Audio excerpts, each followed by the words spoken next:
reason. We're watching my goat right now. Is he live? Yeah, he is. But he's actually not that good. He's tried his like new stuff on Kamala.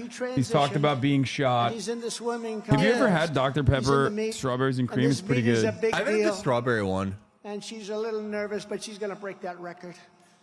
And they say he's really feeling bad about Vance. He's really like, I fucked up. But she got, as you know, very badly injured. This is what it's like when you commit to a wind burn, like a 3-stack burned by the wind. Who he went so good. Fast by her. Yeah, and you're like, it'll go by she quick. She suffered massive no, wind burn. We had to take her out of the pool.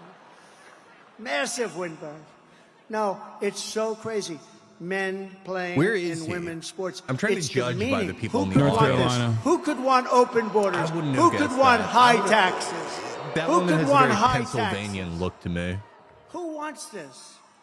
They have so many things. You know, we're the party of common sense because we're conservative with it, but we're the party of common sense. Oh, he's trying to do the fucking tax cuts. We're the tax cut party shit. Forget about all the top surgery stuff. I mean, he just did the trans stuff, but you can't do both. Agents to members of the KKK. Can you believe it? It's so disrespectful. Wait, what? And these guys, these people are great. I've seen them, and I've seen tapes of them, and they go into a pack of MS-13 killers out on Long Island. And they walk into that pack, and all you see is fists are flying left and right. He said they compared ICE they walk out agents and to they've got them by the legs, KKK. and they throw them into a paddy wagon, and we take them the hell out of our country. And she wants to get rid of them. Thank you, Dijon. Kamala Dickler. voted in favor of deadly sanctuary cities. She supports decriminalizing illegal border crossings, and she supports for all illegals. Think of that. Everybody coming in right now. Okay. And many of these people are coming out of the prisons and the mental institutions. The blue guy. They're going to get amnesty. This guy? She wants everybody to have amnesty. I don't know if they have gas station Joe ketamine Biden yet, but that's what he seems like he's on. She launched a colossal I think he's a illegal cop. alien invasion I of a was country. thinking that he's probably like undercover Secret Service. He's like too in shape to be like a regular cop, He though. doesn't have like the real jug hooter look. Yeah. Remember, don't. He heard us. On my very first day back in the White House, I will terminate every single open border policy of the Biden-Harris administration. And we will seal the border and we will stop Kamala Harris invasion without delay. It'll happen immediately. Right?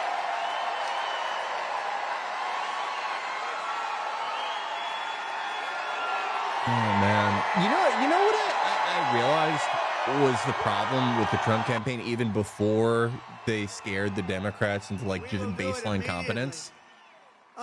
There was like an You mean an undemocratic coup, according to Barstool's very own Dave Portnoy. Dave Portnoy. Why wasn't Dave Portnoy at the Netanyahu speech? That's his Elon guy. was. Elon was, but Dave wasn't. Wait, Dave Portnoy's like another one of those like weirdo fucking Israel supporters? Oh, yeah, no, I got into an argument with Dave Portnoy because he remember when that like rabbi in Rashida Tlaib's district got killed, and Dave Portnoy was like, "Look, she hasn't said anything. Oh, yeah. I bet she likes this." And I was like, "What are you? What?" Yeah. And he was like, "What is this? Your first day on the internet? She hasn't even said anything on Facebook." And it was like actually Rashida Tlaib's like friend. It was literally her friend. I don't know what he was suggesting, like she did it or she liked it. But I was the thing that I think turned people off, even like the reason that Trump never pulled out like 9 points ahead of Joe, right? Even when people were fucking sick of Joe, is the inevitability aura of Trump 2024. It's the same thing that cursed Hillary 2016. Just the presumptive inevitability of like, well, it's so we're gonna get it. It really annoys people. It deeply pisses people off.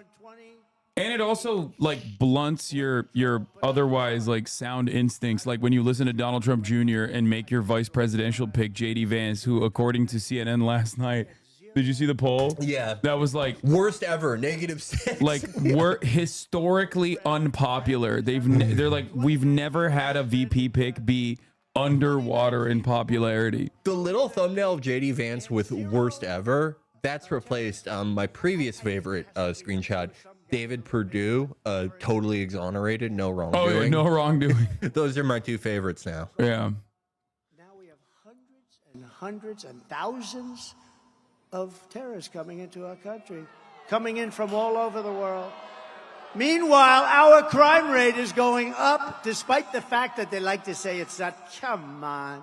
Oh, Well, crime statistics. it's a lot. Yeah, the FBI is woke and gay. That's why they're lying about the crime stats. Are taking their I love criminal the elements come on and they're he bringing gave them them. into the United States of America, and they're dumping them in our. We're a dumping ground. We're a stupid country that's run by stupid people, and we're going to make this country This so is great like again. his But we scheme have to fix it. material. He so does not want to be in fucking North Carolina. He's probably going to win North Carolina, but he In just does not Venezuela, wanna be here. which was ridden Yo, with crime. that's kind of crazy. Crime is He's down like shitting on, 72% he because shits they're on sending all Bukele of too. their That was criminals actually to kind the of surprising. United States. Yeah. I thought these guys loved how based and Next year, what we'll Bitcoin pilled do- he was, and how he was like If they win, locking up everyone who's ever sold a banana to like an MS-13 person. Well, I mean, like, Bukele's weird, right? Like, he's, you know, mostly a lot of bad stuff, but like there's some like kind of interesting things he did with like agriculture, with agribusiness stuff, like that whole like farmers market idea he had. And like, do you remember the first Trump transition team back in 2017? I don't. His transition team was headed by Ed Meese, one of the Iran-Contra goons.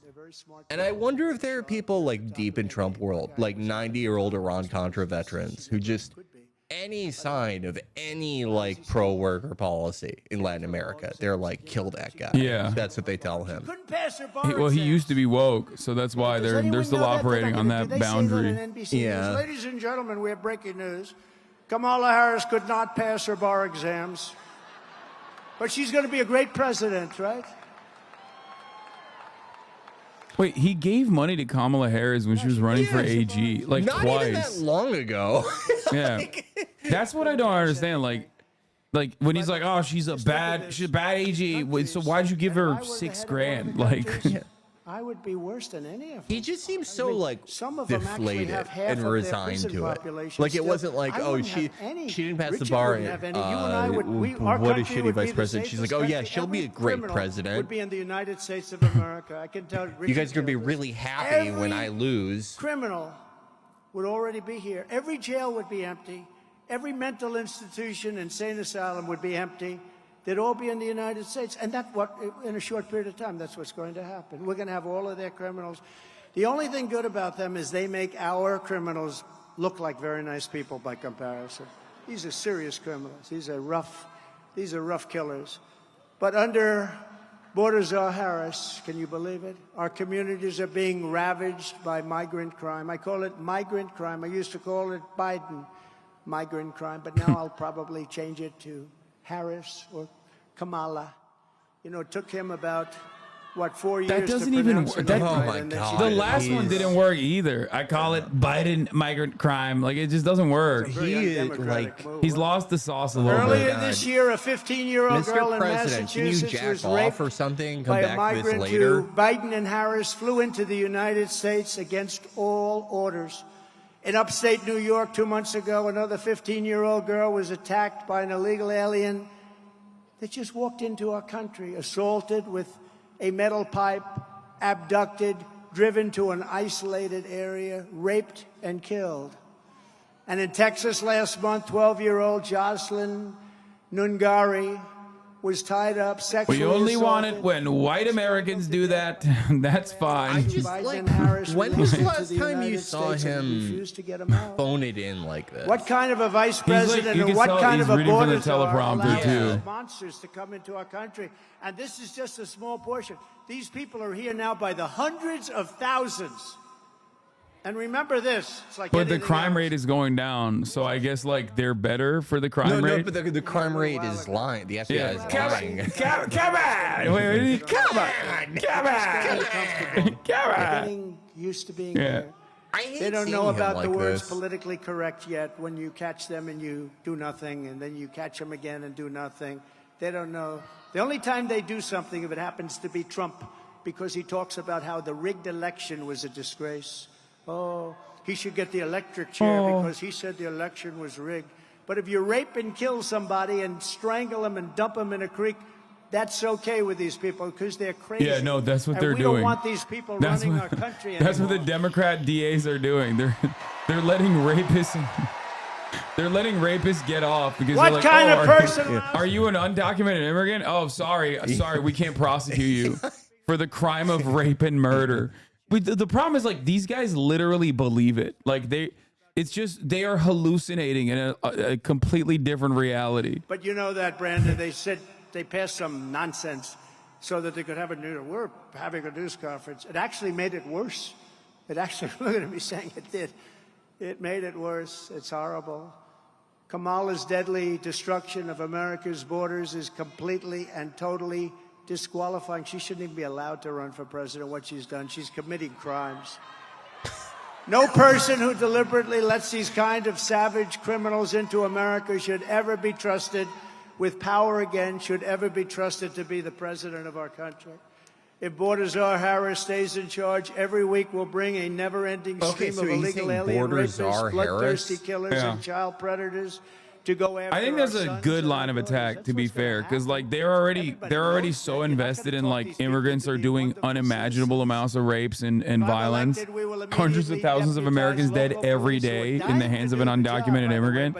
That like associating that with Kamala Harris is like fine in terms of like a successful avenue of attack, because Joe Biden did put her in charge of like the least popular aspects of his presidency deliberately. Yeah, he made her do that weird "do not come" speech. Like he was like, "Go tell the Guatemalans not to come here in Guatemala." We will ship them back to the country from which they came. Get them out of here. Out of like a field of sort of like stymied and bad attacks. You know, when I first came here, I don't tell this it's much, like the but least you couldn't get them back. I said, one. well, we're going to get them out. MS-13 in particular, the most savage, vicious gang. They killed two 16-year-old girls walking to school. They killed them with a knife. They sliced up their body. They didn't want to use a gun because that's too quick. They didn't want to use a gun. They sliced them up. They sliced them up into pieces. They killed them. And Nancy Pelosi said they should stand trial. You know, nice fair trial. Do you think that people will have like a negative reaction to this like crime panic narrative over and over again in a similar way that they did to like the trans stuff, where it was like, dude, why are you constantly talking about the children's genitals? Like, it's weird and gross. I feel like Americans are far too fashy and far too like far too draconian when it comes to criminal justice to ever let loose on this, like ever get negatively polarized against this kind of narrative. I mean, it's hard to say because like immigration is one of the few things in like the GOP's social policy toolkit that it's not as much of a double-edged sword as other social issues, right? You don't get quite as much blowback. Ironically, because they can't vote. Right. Literally, despite the fact that that's the number one thing that Republicans claim, they can't vote, so they have no say in the matter. Right, and it's like, who knows how you could even quantify this, right? But I think that like it upsets people. Like, I still think like on the whole, you're probably taking away from your electorate when you like 3 times in 5 minutes are talking about like a brutal rape or abduction in your campaign speech. I still think that probably does more harm than good if I had to guess, but I don't think it quite turns people off as much in the same way as like hyper focusing on like, you know, the one like trans collegiate swimmer in America or whatever, right? Riley Gaines. Like it's weird. She was robbed, folks. You got 5th place. Americans are just so weird on immigration. How much money? 750. Inform them that, you know, dude, they're so fucked on immigration. I always go back to the same thing, but like amnesty for DACA recipients is like 90% approval rating. So much so that even Trump couldn't like actually get himself to fully like abort or fully deport these people. Beyond that, though, historically, we are at the highest level that we've ever seen in terms of like crowd reception to like majority reception to like mass deportation. Yeah, that's what I mean. That's what I mean. It's at like 60%. But also the very same people I remember during the Trump, like during the early Trump years, you would ask Trump voters directly, what do you think about like amnesty for people that have like lived here, conditional amnesty for migrants that have lived here for an extended period of time? And that was like a broadly popular policy. So Americans literally on the issue of immigration, because they live around undocumented migrants, because like every American knows like at least one undocumented migrant, no matter how sheltered they are, no matter how like segregated their communities are, they have met an undocumented migrant. There's like 10 million plus undocumented migrants in this country, right? They're not all just like living in trailer parks and working at the chicken factory. Like they're barbacks. They're working at restaurants. They're working all around us. So for that reason, Americans also simultaneously have this attitude where they are very receptive to amnesty for undocumented migrants in the same breath while they advocate to deport all of them. Right. No, yeah, that's what I mean. Like on some ways since like 2012 or 2014, the average American view on immigration has drifted more. It's become more like the average like EU view on it, like a bit more restrictive. But at the same time, certain individual policies or sets of actions are so far beyond, like so far to the left of even what like the center left position in like an EU country or the UK. Yeah, that's the one aspect of like American society that has like been fairly, I guess, quote unquote, progressive, woke, in comparison to Europe. Yeah, no, it's weird. I mean, do you remember like the day that the night rather that the Muslim ban like went into effect, right? In 2017. Yeah. I felt like that was kind of like, that kind of set the tone for the Trump presidency of like not being able to do a lot of things, because it was like, out of the people that had like any response to it, like I never felt like his base had like that strong of a positive response to it, but there was such a strong negative response to it, and there was such like instant mobilization. Whether it was like I was at JFK the night that happened. It was like an insane crush of people like I've never seen before. Like at the almost instantly, and it only added on with the DACA one as well, or even with like even with Obamacare, like it was a weird moment where I think the Republicans, even like Republican voters, were not all too hot on like destroying certain aspects of Obamacare, because like it was objectively good, like being able to be under your parents' insurance until 26, and like and the insurance companies. Not the insurance company restrictions, like not being able to give you health care if you have some kind of condition. It's one of those things that like, there's a lot of things with policies I feel like that polls cannot tell the entire story, right? Because at the end of the day, it's mostly like a binary choice, or sometimes like a set of choices, like strongly agree, very strongly agree, no particular feeling, etc. But you can't really qualify, somewhat. You could get like the balance would be like 55 are in favor of this thing, like the Muslim ban or something like that, and like 45% are like there's a coalition of like against to no opinion. But the 45% are so much like the strength of their opposition is so much higher than the strength of like the passive approval of it, that it's kind of like it's a wash. You get such little benefit from doing it and get such a dramatic blowback from doing it. And the poll really didn't tell the full story of that. I think a lot of immigration things are kind of like that in one way or another. Yeah. Well, I think like that what you're describing is literally what happened with abortion. Even though it was like a 40-year project for the Republican Party, like them finally following through on that was like a major misstep, because it was much easier it was much more politically sound for them to continue dangling in front of the evangelical base instead of like actually fully committing to it, because there are far more people in this country, like objectively far more people in this country that are going to be upset and have their lives disrupted by this policy change, that like they're always going to be reminded of it anytime they see something about it on anytime they see something like that on screen in like in the media. Like they're going to be reminded that like the Republicans did that.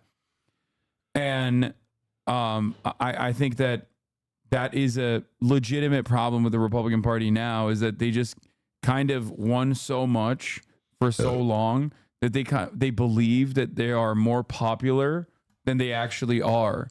Like they believe that, you know, talking about how Kamala Harris doesn't have a child and therefore is not invested in this nation's future is like a good narrative to run on, because they think like, oh, well, people on Twitter think that that's a good narrative. Wait, what I've been so fascinated by is, you know, in a lot of ways, this both 2022 and now 2024 have been replays, like mirrored replays of classic Democratic fuck ups, right? And with 2024, what I think is so amazing is they went through all the trouble of like acquiring Twitter, of Elon Musk acquiring Twitter, something he ultimately did not really want to do. Yeah. And going through all that trouble, and their ultimate upside for that, right, is that they can finally make like the timeline like reflective of their views. You know, whether it's very surface level or not is a different thing, but generally making like probably like the on balance, like the you know, whatever algorithm runs Twitter, on balance from like 2014 to I don't know 2020 was probably like more liberal, like a broader Silicon Valley type of liberalism.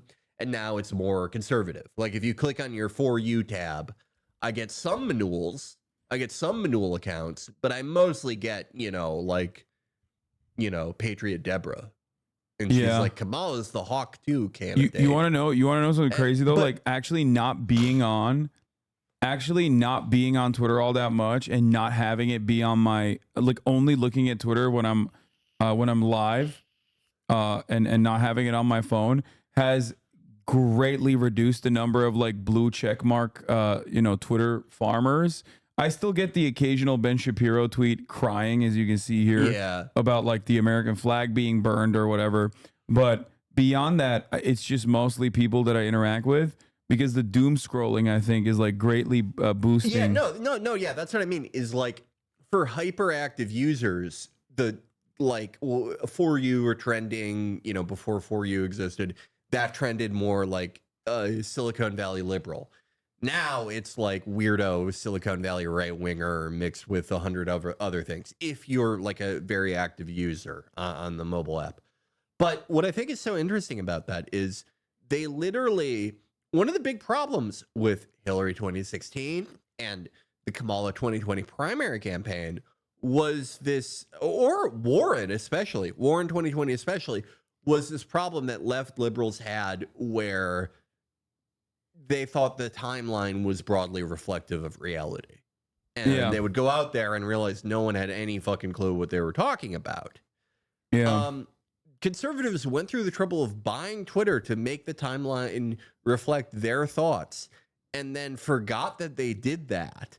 And we're like, well, everyone on fucking Twitter agrees. I bet everyone will love it when we talk about how this stupid bitch doesn't have any kids and she blew everyone and if you get an abortion, you're a murderer. Everyone will love it. It gets a lot of retweets. That is also so like unappealing to broad swaths of the population that they unironically are not even they are like, people are leaving the platform. You know what I mean? Like people are like, Twitter has lost 74% of its revenue since Elon's takeover. Like a shit ton of users, shit ton of active users. The entire platform is like botted to oblivion. And like it's less reflective of reality than even before. And it certainly wasn't reflective of reality even back then. Right. Yeah. So I mean, it's great. They're like they're huffing their own farts in this hug box that they've created for themselves, but it's, I think, causing them to forget their original instincts and forget that, like, you have to lie if you're a Republican about your actual policy positions, or like what kind of bigotry is motivating you to like push for certain policies. Like, they forgot the Lee Atwater quote, which was at the heart of like Republican strategy, which is like, yeah, you can't say the N-word no more, so you got to say welfare queens. You know what I mean? And now you go on Twitter and it's just like just the N-word. Most racist shit, like openly. Bro, there was a tweet. There was a tweet on the one about the Mr. Beast with the N-word. Did you see that one? Yeah. No, I think. Wait, hold on. It was like, dude, there was a tweet with like 60,000 likes that I saw. One of the accounts that I follow posted it. Yeah, no, literally. There was a tweet with 60,000 likes, where it was just a gif of Mr. Beast like doing a live stream, and it said like millions N-word with a hard are dead. And they were like, "Oh, dude, this is if Mr. Beast was based." Yeah, and it had 60,000 likes. It was like fucking insane, dude. Yeah, no. Is this the one? Hold on, let me see. That account violated the rules. I've noticed they've been moderating a lot more lately. Do you think? I don't know. I feel like he's getting scared. Like the thing he said about giving Trump $45 million a month, that was crazy, because usually, like, I expected him to walk it back, because he has a long history of like committing to things and not doing them. But like, he said that like a week ago. Like, he usually waits a little bit to totally walk it back. Oh, the post went away. They deleted the post. Yeah, no, because this tweet was going crazy for some weird reason, and then they like finally banned it. But it was an account that straight up, it was an account that had a GIF of Mr. Beast, like a fake. It was a GIF from like a fake live stream of like Mr. Beast celebrating like 100 million, I think, subscriptions, and it said like 100 million dead N-words with a hard ER, and it had 60,000 likes. MasterCard is coming back any day now. Yeah. To Twitter.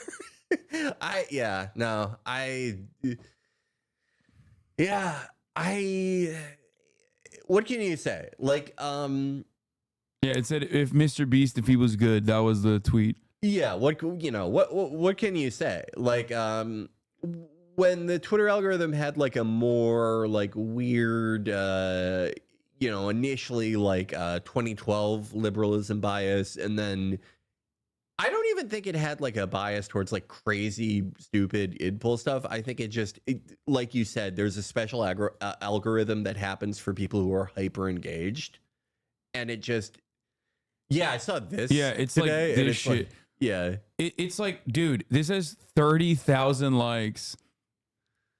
Like, it is literally, this is directly making fun of the recent body camera footage that just came out of someone who was murdered by the police. Wait, they follow me? Of course they fucking follow me. I have the worst hate watcher. I have so many Nazi hate watchers. It's not even. Yeah, I saw I saw the docs tweet. Someone posted their house in the quote retweet. It was like, okay, nice house. That's good. Yeah. But yeah, no, the previous algorithm, it would show you things that got like a lot of interaction and burn. And when, the active user base was like more liberal, that resulted in you seeing things like, I don't know. I don't know. Like, what's the goofiest thing you saw in like 2019 Twitter? Something that's like, here's how to, like, those tweets that are like, here's like the HR correct way to sex someone. Yeah. And it's the woman going like, I've been having sexual thoughts about you. May I continue? Yeah. And it would be that. God, that was so but that was like actually entertaining. Right. That was entertaining to like make jokes about, like overcorrective rad femmes and shit like that. That was like kind of right. with that stuff, it's like it's annoying, right? And I imagine it's like pretty annoying if you like work in an office or something like that. I wouldn't know, but this stuff is just like no one wants to see this shit. Like that's it's like dude, this is tons of this shit like every unimaginably day. fucking No one gross. wants to see this shit. Blacks Taking L's account, blue checkmark account. N-words with a hard ER are willing to mutilate themselves if it means my account would be banned. Sad. Like, it's just, yeah, no, like the result, I don't know. I think I alluded to this before, but one of the effects of like, you know, everyone getting online and the effect of the internet on like the average Republican, like online hyper engaged, like Republican, the type of Republican that votes in a presidential primary, right? The effect on it wasn't that it like necessarily made the internet like more normal or whatever, right? Because more like normal people were getting on it. It caused a bunch of like 60-year-olds to go through the same like set of phases that like a 13-year-old getting his first computer 20 years ago would. Yeah. Or you start out talking to your friends and then it's you get into like self-selecting social groups of people who agree with you, and then you just keep upping the ante until you're like just posting gore videos at each other. yeah. And then this came out. Anti-Fascist Turtle, an account that has now been nuked, by the way. New Twitter API leak reveals that there's a group of protected users that are allowed to break the terms of service without consequence, even including a list of whitelisted slurs. Also worth mentioning that all the listed accounts are right-wing in their contents. And it's like Eric Trump, Team Trump, Elon Musk AOC, Elon Musk PD, Elon Musk PDA, Doge Designer, Cobra Tate, which also goes back to this, like Andrew Tate saying, shut up, N-word with a hard ER, 30,000 likes. And then Jules responded, you're cisgender, visibility limited. Like, it's just insane. Yeah. And it's all 2014. It's all 2014 era 4chan poll racism. But now it's like, I wouldn't say this is mainstream. I would simply say that like 4chan basically migrated to Twitter and it grossed out a lot of people, I think. And they're just not using the platform anymore. Yeah, no. I also think that thing of like hiding likes and making it like impossible to see like who liked what. I feel like there's just like a lot of like botting shit, like a lot of botting likes or whatever. Yeah. And it's a way to show advertisers like, look how people are more fucking active than ever. Yeah. My funniest thing, anecdotally for me personally, was like watching a lot of these like in the like leading up to the 2020 election, all these like power farming accounts on Twitter that used to be like reposting other people's like jokes and shit and memes have all recognized like what the platform ideological shift was and immediately started being like right wing. Yeah, yeah. Like that Kira account who used to like post about Black Lives Matter and stuff. I bet that account is like that's probably like the top follow for like Guantanamo Bay guards. It's just like if you work in like a federal prison that's been like sanctioned by the UN, that's probably your #1 account. Oh, apparently he blocked me. I didn't even realize he had blocked me, but I think he posted about me and Pokimane the other day, and he was like, "These are the two most hypocritical streamers." I saw that, and it's got like 200,000 likes. I'm like, "There's no fucking way, dude." You're right though, because like literally not that long, like 4 years ago, if like his account was like, y'all, we're living through the Hunger Games. Oh yeah. We were doing the Hunger Games in real life. 70,000 likes. Yeah, hey, now racism is not it. Yeah, exactly. Racism is like when you fucking get the wrong straw. And now he's it reminds me of Tyler Fisher, where he's trying to do all the right wing stuff. Oh yeah, like on Joe Rogan, our favorite comedian, the best comedian in the world. And he just like doesn't know enough, so he just trails off into nothingness. Oh, yeah. Like this is not a true fan of Groyper, you know? Yeah, no, they're like these guys are. Yeah, like these are like the fucking pond scum, basement dweller, like neck bearded dudes who are, you know, who I always am reminded of that one guy in fucking Florida, like Fat Moist Critical, the one that got arrested for like Yeah. directly making an assassination threat to like a detective in South Florida or something. Do you remember that? I think there was this like was like in 2019. yeah, right? there was like a groiper who was like, yeah, someone should like kill this police officer. And then they, of course, immediately figured out who the fuck he was. And then they arrested him. It was a sheriff. And then they arrested him. And it's always like the most David the Pappy looking motherfuckers who are just like sitting in a fucking basement in their own filth, just being like, yeah, I'm going to look so cool to my fucking Discord server where I'm trying to fucking, trying to groom teenagers. I'm just like, what would like the good outcome of that post be? You're like telling people to assassinate the sheriff. Like one enterprising guy is going to be like, okay, I'll do it for you. And it just never comes back to you. Yeah. In 2015, a bunch of the Kira type accounts were getting recruited by Milo and his roommates. One of them being the Nazi Laura Loomer was hitting on in that infamous video. Oh, the Ashkenazi. Oh my God, that's such a good video. Wait, what did she? Khazar. What did she say? She's like, I have a high Ashkenazi IQ. Yeah. Big milker tits. Oh, you look like the perfect Aryan. Oh. She's Like, so disgusting. I feel bad for her because like she could have been like she could have been on like the millennial like confessional sex podcast wave. She could have had a normal life. Laura Loomer could have done a podcast called like, you know, Guys I Tried to Fuck. Yeah. If she never got into politics. Yeah. And then married like an orthodontist.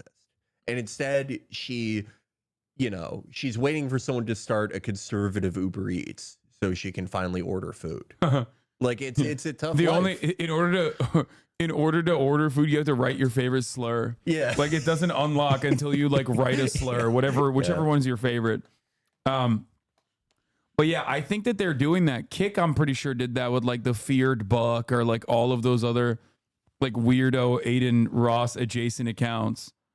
That like they were paying for promo so that like people would talk about like streamers that you've never heard before that are suspiciously getting 80,000 live viewers, but like have no other, like I've never met a single person that's like actually tapped into one of those streams. It's so, yeah, no, I was, I get a lot of Kick news now ever since I watched the Jay Aubrey video about it, which like, I knew it was like bad, but holy shit. No, it's really like, bad. It's really bad. Every week there's like another fucking rabid freak that's like openly a pedophile. I found out about a 60-year-old former indie sleaze guy called Mr. Based. That's like a joke I would make to like the average Kick guy, but no, he's yeah, no. That's amazing. I love seeing I love seeing an indie sleaze guy get a second life, but not like that. But apparently there's the API leaked, and now they're fucking clapping anyone that talks about it. Elon's Twitter isn't a joke. Elon's Twitter isn't a joke. This app is getting worse. What? Elon's Twitter isn't even a joke about this app getting worse anymore. He quite literally turned this into an app for neo-Nazis to build platforms and communities off their bigoted views. Yeah. 100%. I don't know, like, I mean, at this point, I think he's just like making the most of it. I think he's just trying to make the most of it, like literally. This was really funny. Apparently, like they were trying to make this happen too. They were like really mad that I wasn't talking about like Mr. Beast's friend who was being weird in Discord and like talking to minors or some shit. And it's like, dude, like even in the video, I'm like, bro, it's a fucking election where like the former president got shot at. Like, I don't got time to fucking talk about YouTube shit. Like, what are you fucking insane? They're like the controversy turns out to be like that she like bought art from Shadman like 7 years ago, right? Then it turned out that like everyone apparently has done that. I had no idea. I barely know who that guy is. I read like a wiki about him, and it's like, hey, if there is something for everyone out there, unfortunately. XQC was shitting on me for that too. Oh damn, man. Well, but You know, when you got Jason the Ween fucking doubling his view count when he's trying to desperately farm as much drama as he possibly can, you got to do what you got to do, baby. You know what I mean? Hey, I hope that kickback was worth it. If I talked about a Shadman scandal on my show, I would be killed by my listeners, and they would be right. They don't care about that.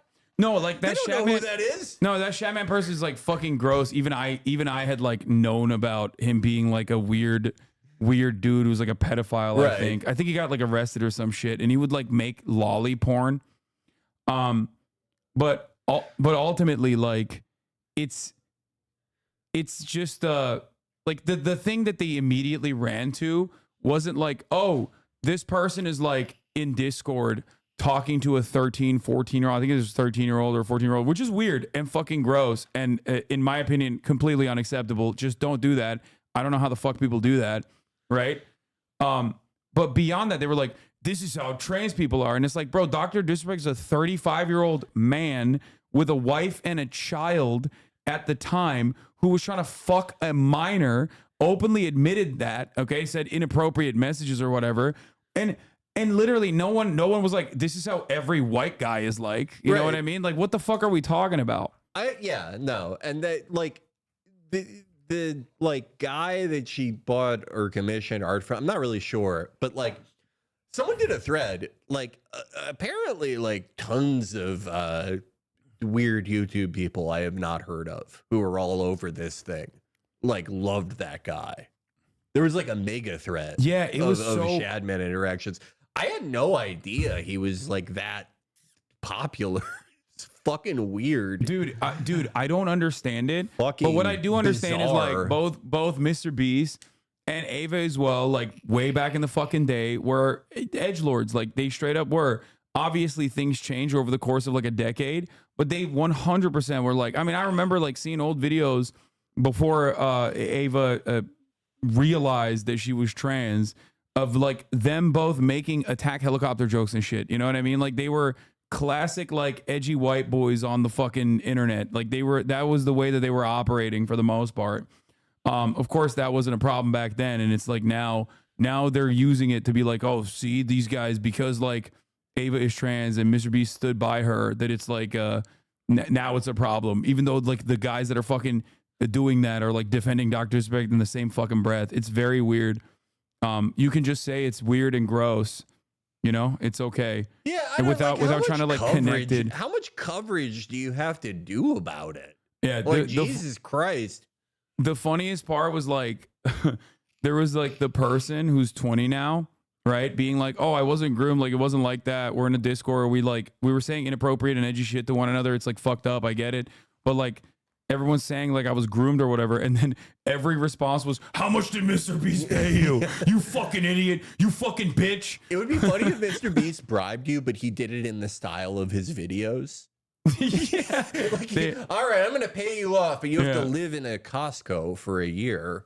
Yeah, it's just like there's some weird Mr. Beast clips coming out about him joking about buying black people and shit has gotten so weird. Yeah, no, like that's what I mean. Like he was fucking edgy white boy doing that kind of shit before he became like this fucking powerhouse. This is the problem with everyone. And they're doing cancel culture to him because he was like, because he stood by his trans friend for like, they're trying to punish him with the same exact fucking, they're trying to punish him in the same exact way because they were like, you didn't kill your best friend who's trans when we demanded you do so. So fuck you. Now we're going to fucking cancel you with like all your old videos. People have just such like deliberately short memories too, because it's like I feel like my timeline, like the recognized timeline of like how things were on the internet, I feel like it's pretty easy to understand, right?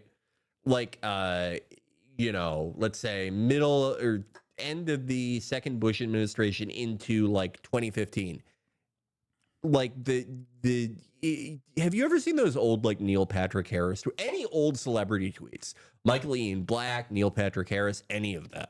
Oh yeah. Where it's like you go to any post that a celebrity made, a certain type of celebrity made in like 2011, and it's like you know what people think Eminem songs are like, where they're like, I'm gonna rape my dog. Yeah. And that was 100 retweets. Yeah. And then around 2014, you start like, you know, people were like, okay, we hate that. And now you, I don't know, you have to do videos about conspicuous maliteracy. And then that was the thing for a while, and then it got rolled back. But like, I thought it was like a recognized thing that a lot of these people had like an edgelord, or not even edgelord. That was just like the norm. It was for a while on the internet. For the record, I was around back then. I thought it was gross back then too. You know what I mean? Like I just like it was. It doesn't mean that like people weren't thinking that this shit was like weird and like inappropriate to say or do even back then. It was. It's just that like people grow out of it.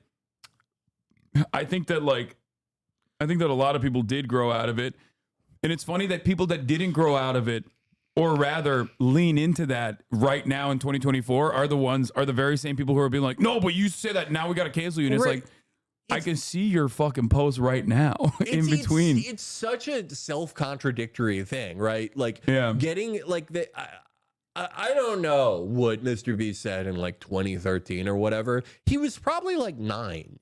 He was probably like a viable fetus at that point. But he like saying like, yeah, like dumb 2013 internet shit. And then like while you're like yelling at him for that, your most recent retweet is like, I'm glad the cops killed that woman. Yeah. In any case, like sadly, you can't humiliate these people with hypocrisy. They lack shame. Yeah, it doesn't really matter. Ultimately, though, it's not, you know, I'm not like defending any of these old videos of Mr. Beast or anyone else, or like even the messages that that Ava was sending. I will, however, reiterate that like if you're immediately going, see, I told you trans people are fucking groomers or pedophiles, then you're a fucking weirdo. Okay, you're a total fucking weirdo. Being openly bigoted, not against the rules. Linking the prize against the rules. What are you talking about? Oh, Mr. Beast was 13 in 2013. See? Yeah. See? Yeah. No. He wasn't 9. He was 13. Look, you know, I on the other hand, I support anything that anybody said in 2013. Anyone in chat, anyone who's famous, anyone who's not, anyone who's died since then. I support all of it. What? Do you grow out of being trans if you don't take sterilization drugs? You're the one saying that? Like, these guys don't even fucking care, dude. Like Ava could have fucking murdered someone and they wouldn't give a shit about that. They'd be like, I told you, all trans people are murderers. You know what I mean? Yeah. Like, he just immediately gave the game away. He's not like, oh, you're not even, you couldn't even fucking sit there and like, even for 3.5 seconds be like, I care about the victims and you don't, or some shit. You know what I mean? Like, immediately he's like, oh, what about these gender drugs that everyone's taking? Like, no, you're supposed to at least like posture like you give a shit about the situation. You know what I mean? Yeah, I like- do. I think it's fucking weird. It gross, for the record. It seems like you don't give a fuck, especially if it's like one of your favorite content creators doing it. You know what I mean? Isn't the Ava stuff made up? No, there were like real. There's a lot of like misinfo out there. There's obviously, because they can't just like let it be weird and gross and definitely completely and utterly inappropriate. They just got to also make additional shit up, like make additional clips up in order to be like, no, see, like they're trying to fuck. Like this person was trying to fuck people, like 100% fuck children, you know? Yeah, no. It is weird to have like a minor in your Discord. Yes. I only think they should be employees. Thank you. Never, That's what I'm saying, dude. I don't have. Make them work at the fucking coal mines, dude. What are we I doing? won't even have a social engagement with someone who's like 19, even if they're in my family. Even if they're like, can you come to my graduation for the fucking Montessori school? No, fuck you. But if you were 5 years younger, you could be my employee. Yeah. And I'd never speak to you and you'd have to guess what your job is. They don't actually care about the crimes committed. They just want to weaponize it, direct harassment towards you, Charlie, Pokey, etc. Yeah, that's the funniest part, because they just like immediately gave the game away when they just like, I guess a video came out. I didn't even fucking watch this video. How the fuck am I supposed to keep up with like all the drama, especially like when there's like, you know, world changing events happening at a rapid clip and I'm a political commentator. And they basically, in a matter of like 3.5 seconds, went from like, if you didn't watch this video, summarize it and immediately start talking about how every trans person is a rapist pedophile, you are actually complicit in the crimes. Like, they don't even do like the silence is violence narratives. Like, silence is complicity. Like, they didn't even do that. They're like, you are actually grooming children. Like, what the fuck? Like, what are you talking about, dude? Like, there is also like, do you remember those guys who were campaigning for Lee Zeldin in New York? Yeah, the ones that go crime. That's what they're doing. I always thought like, don't get me wrong, Kathy Hochul, horrible candidate, terrible. Put her in ADX Florence with Matthew Miller. But like, I always thought that like that must have like turned people off of Zeldin, because it makes it seem like you're happy that crime is happening. Yeah, like you're cheering. You're like, go crime. It's making this fucking Kathy Molecule lady look bad. And it's the same thing here, where it's like they're happy. Like they you know, they thought someone got groomed and they're like happy about it. Yeah. Like in your mind, you're looking at a situation and you're like a minor was predated on, okay? And your immediate reaction is not to like look at the situation, see what the actions were or whatever. And your immediate situation is like, this is really gross. And a lot of content creators are not talking about it because I made up my mind. They're all in on it. And it's like, I know XQC was one of those people like, yeah, they're too afraid to call out a trans person. Like they immediately invent like a narrative in their minds too. It's like, no, man, I don't like, there's no cover up or conspiracy. You're fucking delusional. All those weirdos on Twitter can't help but turn drama into a team sport and act as everyone's taking sides. Yeah, I know. Like, there's never been a moment in my life where I've seen, like, I don't know, someone get shot at, right? Like, Donald Trump gets shot at, and I immediately go, oh, like Brianna Wu, immediately go, oh, how can I make this about my least favorite content creator? Yeah. She did that with me. She was like, I don't know who Trump got shot at. And like 30 minutes later, Brianna Wu was posting about how like I'm responsible for Trump getting shot. I thought that was so crazy because Thomas Crooks, the guy who shot at Donald Trump, he actually shot at Trump because he made a mobile game. And he was the same guy who tried to snipe Brianna Wu in 2015. It's the exact same sniper. Yeah, he just hates mobile games. Yeah. That guy cannot stand them. Don't try to sell him a mobile game. He'll freak out. I love that he was like, next time I'm tagging y'all, and all the dorks in the replies bragging about having the balls to tag y'all like there was some nose. I didn't even see that. Is that a tweet? Is the XQC made a tweet? Anyway. Donald Cuck Trump got shot. Time to blame Hasan. Yeah, exactly. This is a wild thing.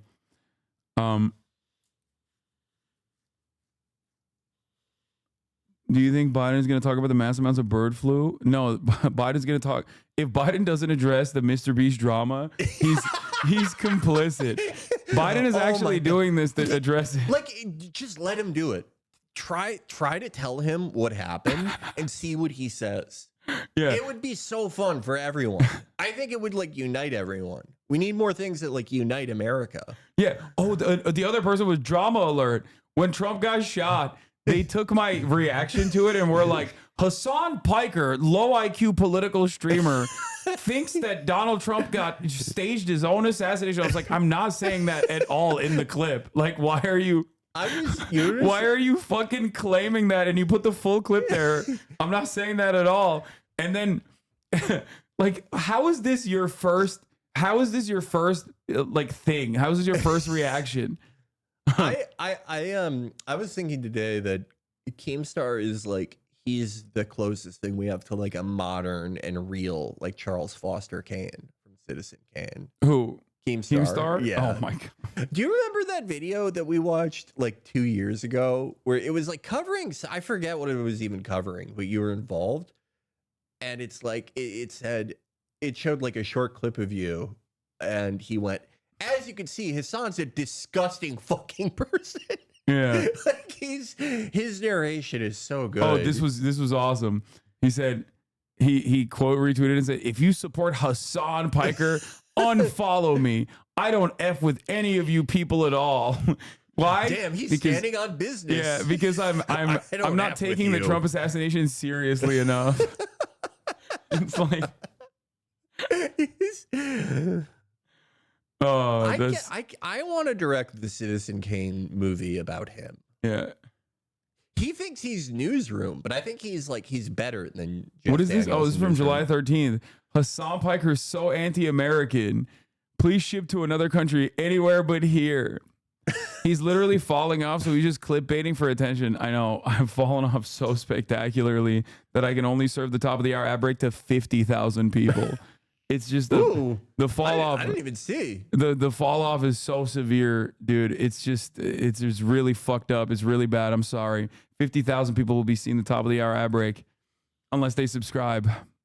Now that we have 50,000 people here, if you are a member of the United States Air Force, I will. Dane Sand 8, thank you for the 10 gift the subs. Go ahead. What are you? I will. Look, you're getting your student loans paid for. I will give you a down payment for your first house if you lose in a newer F-16 Block 50. Lose. It'll be worth your while. I've had private conversations with this man. He's very serious about this. Incredibly serious. He wants I could buy an F4 I could buy a decommissioned F4 Phantom, but like, who the fuck wants that? It looks stupid. I want a newer thing. I want an F-16. Yeah. Also, Hasan saying that Trump did it for views makes me laugh because Hasan has to expose his body for Twitch views. Okay, yeah. Look, I have to leave the room so you can go jack off on cam.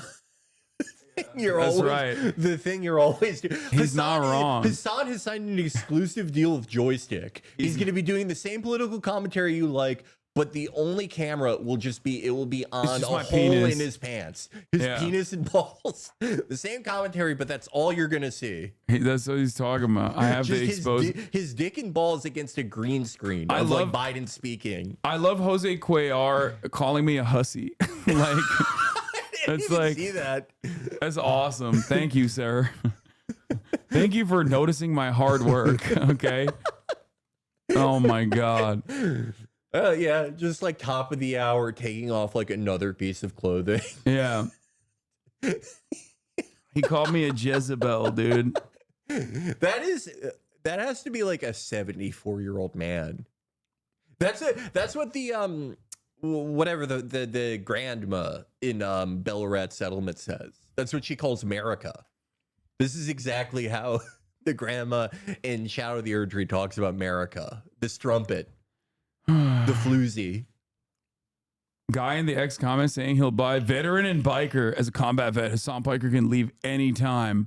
And I will personally pay for his ticket. Well, as a combat vet and biker, I thought that was going to be like, oh, I'm going to kick his ass. I'm going to run him over with my motorcycle. By the way, we're going to be watching Brandon when he goes live. I'm just letting you know. I know we just I'm ready for Brandon. I gave you wall-to-wall goodness with Donald Trump, who is not mid and still on it. But we're going to be doing Brandon when he goes live as well. I'm very excited for the Brandon speech. Yeah, me too. Dude, I don't know. His phone on the phone, he was dynamic. Like he's never been before at the Kamala Harris like announcement. I think that was Frank Biden. I think they got his fucking brother who just looks like him. I really do think that. Because he on that phone call, he sounded like, I haven't heard him sound like that since 2019. Yeah, it was weird. It was weird, dude. It's a clone, I think. He's cloned. Clone or Frank Biden. Hasan Piker thinks Biden is cloned. Oh, man. Who's this guy? Hey, got enough pictures? What are some other similarities Pal? between He's our then and Tom now? Fitton, dude. The Democrats need a Tom Fitton. Okay. I think the Tonight, Crassus President teams are kind Biden of like addressing Tom the nation Fitton. from the Oval Office, the president's historic decision to withdraw from the race for the White House, his goals for his remaining 6 months in office, and his message tonight to a divided America. ABC News live coverage begins right now. The ABC News special, President Biden, the decision. I love when they Address use to the nation. stock like the president Jover speaking stock for the photos. first time since Yeah. exiting the race Oh for my the God, what White if he House, announces, finished the I'm job actually he not doing started. that. Now reporting. Yeah, I don't know what saying happened. it. I don't know what happened. Why are people saying this? That would, if he does like an Elon, I never said that. Yeah. For the first time, he will speak to the American people about his very personal and likely wrenching decision to withdraw from the race for the White House. We are told that he will argue Likely. his Like words ever that the since defense he of democracy is decided more to do important this, than any they've been title. back in the tank And he will for outline Brandon. his remaining 6 months in The office. bravest Yeah, thing this anyone's is ever done. this is the reverse Afghanistan pullout moment for Yeah, Biden. They Trump. like The president revealing his decision Sunday in a letter addressed to my fellow Americans, acknowledging, quote, I believe it is in the best interest of my party and the country for me to stand down. Tonight's address, a defining moment in his presidency, passing the torch to Vice President Kamala Harris, now the Democratic Party's presumptive nominee. The president will signal tonight he will now fight for his vice president. Let's listen to President Biden. oh Yes.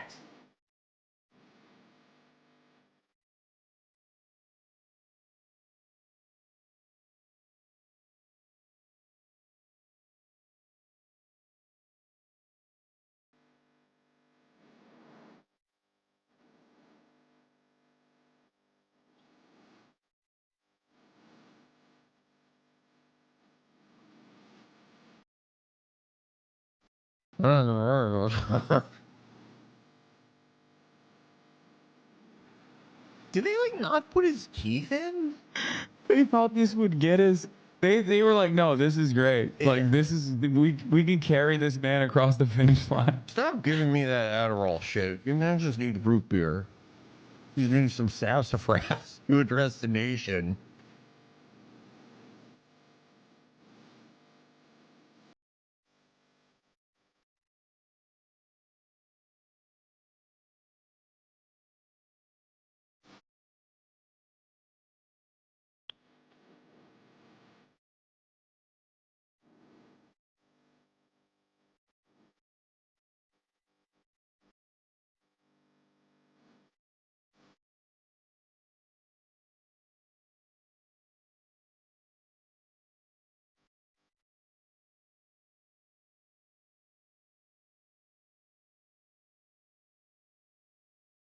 Gotta remember their light.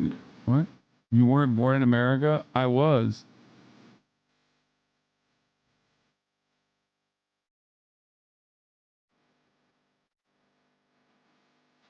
I was waiting for that one. It's a good one. If I was in his inner circle, I'd be like, can you make your eyes less blue? Kind of fucked up. He's hot and you're jealous. He was a good looking, like, 30 through 60-year-old.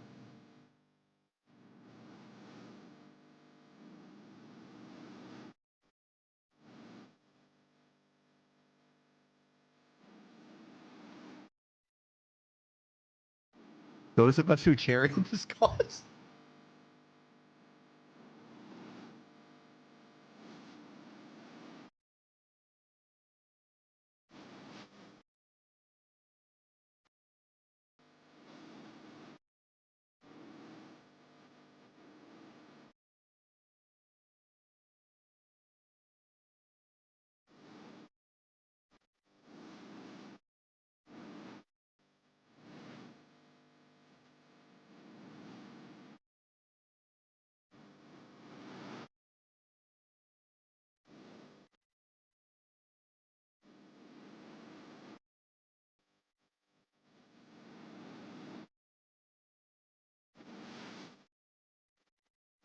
He's had it more together than the immediate speech after Trump got shot. You know, when he said seriously injured and former Trump.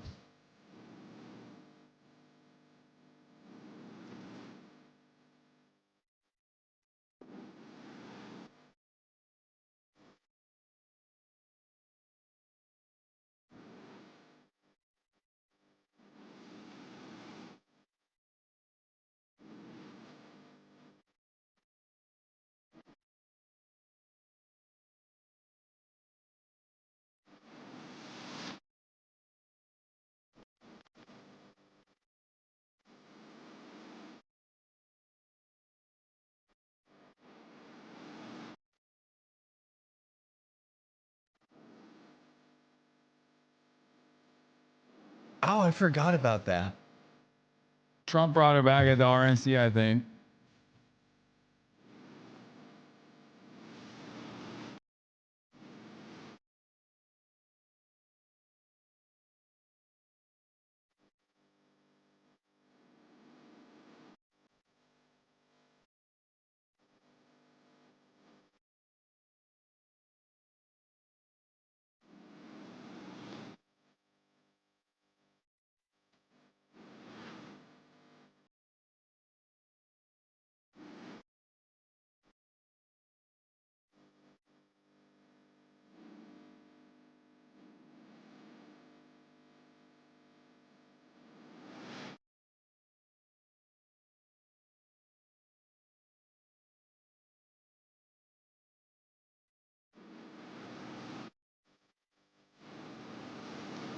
What happened?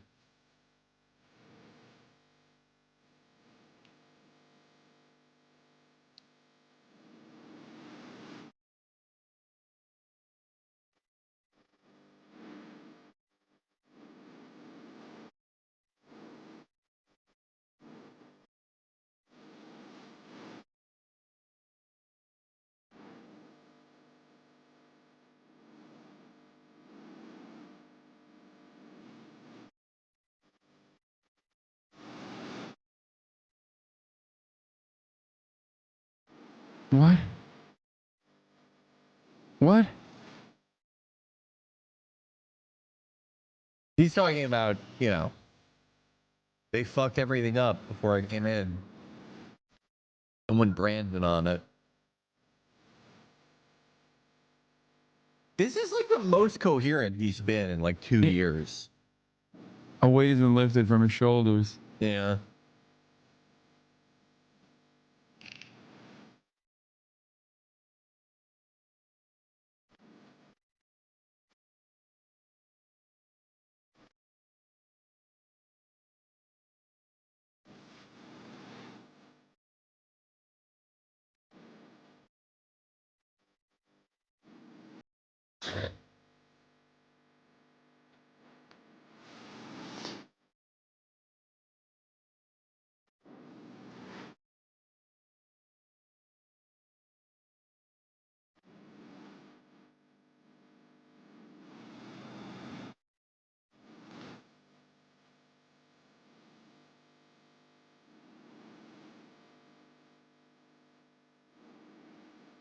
It's so insane that he's only doing this because they commission polls like weeks before the convention.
Oh my god. I hear every gulp. They mic'd everything. Every gland in his body is mic'd.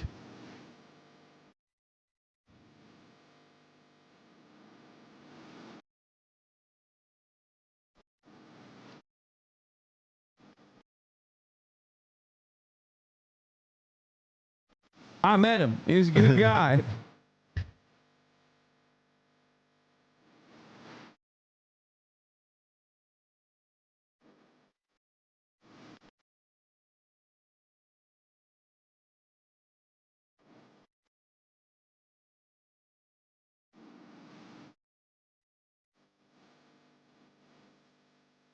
He's not wearing his wedding ring. You think he's available? Oh, yeah, no, he before he went out, he was like, Jill, it's over.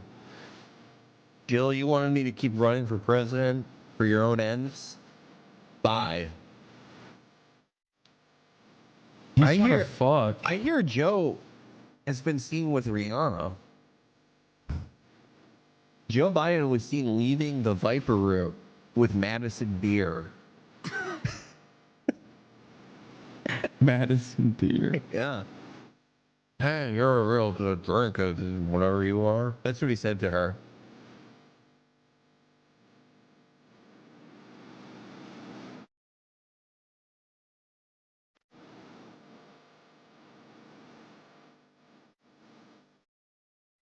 Maybe he's cheating on his wife in solidarity with Keir Starmer. Did he do that? Yeah, I am confident in saying Keir Starmer has cheated on his wife more than any human being in history.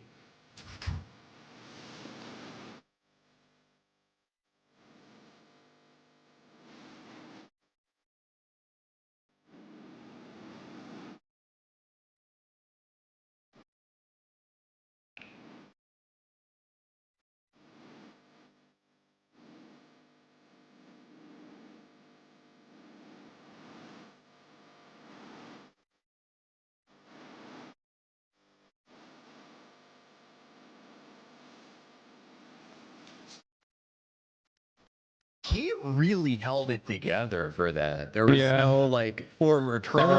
There were a couple flubs, but He said cherry instead of cherish. That was pretty funny. But beyond that, it was not at all like the several interviews he did or the last teleprompter where he did the battle box thing was pretty bad. He didn't even do Battle Box that. was hilarious. But he said battle box and little battle fella. Yeah.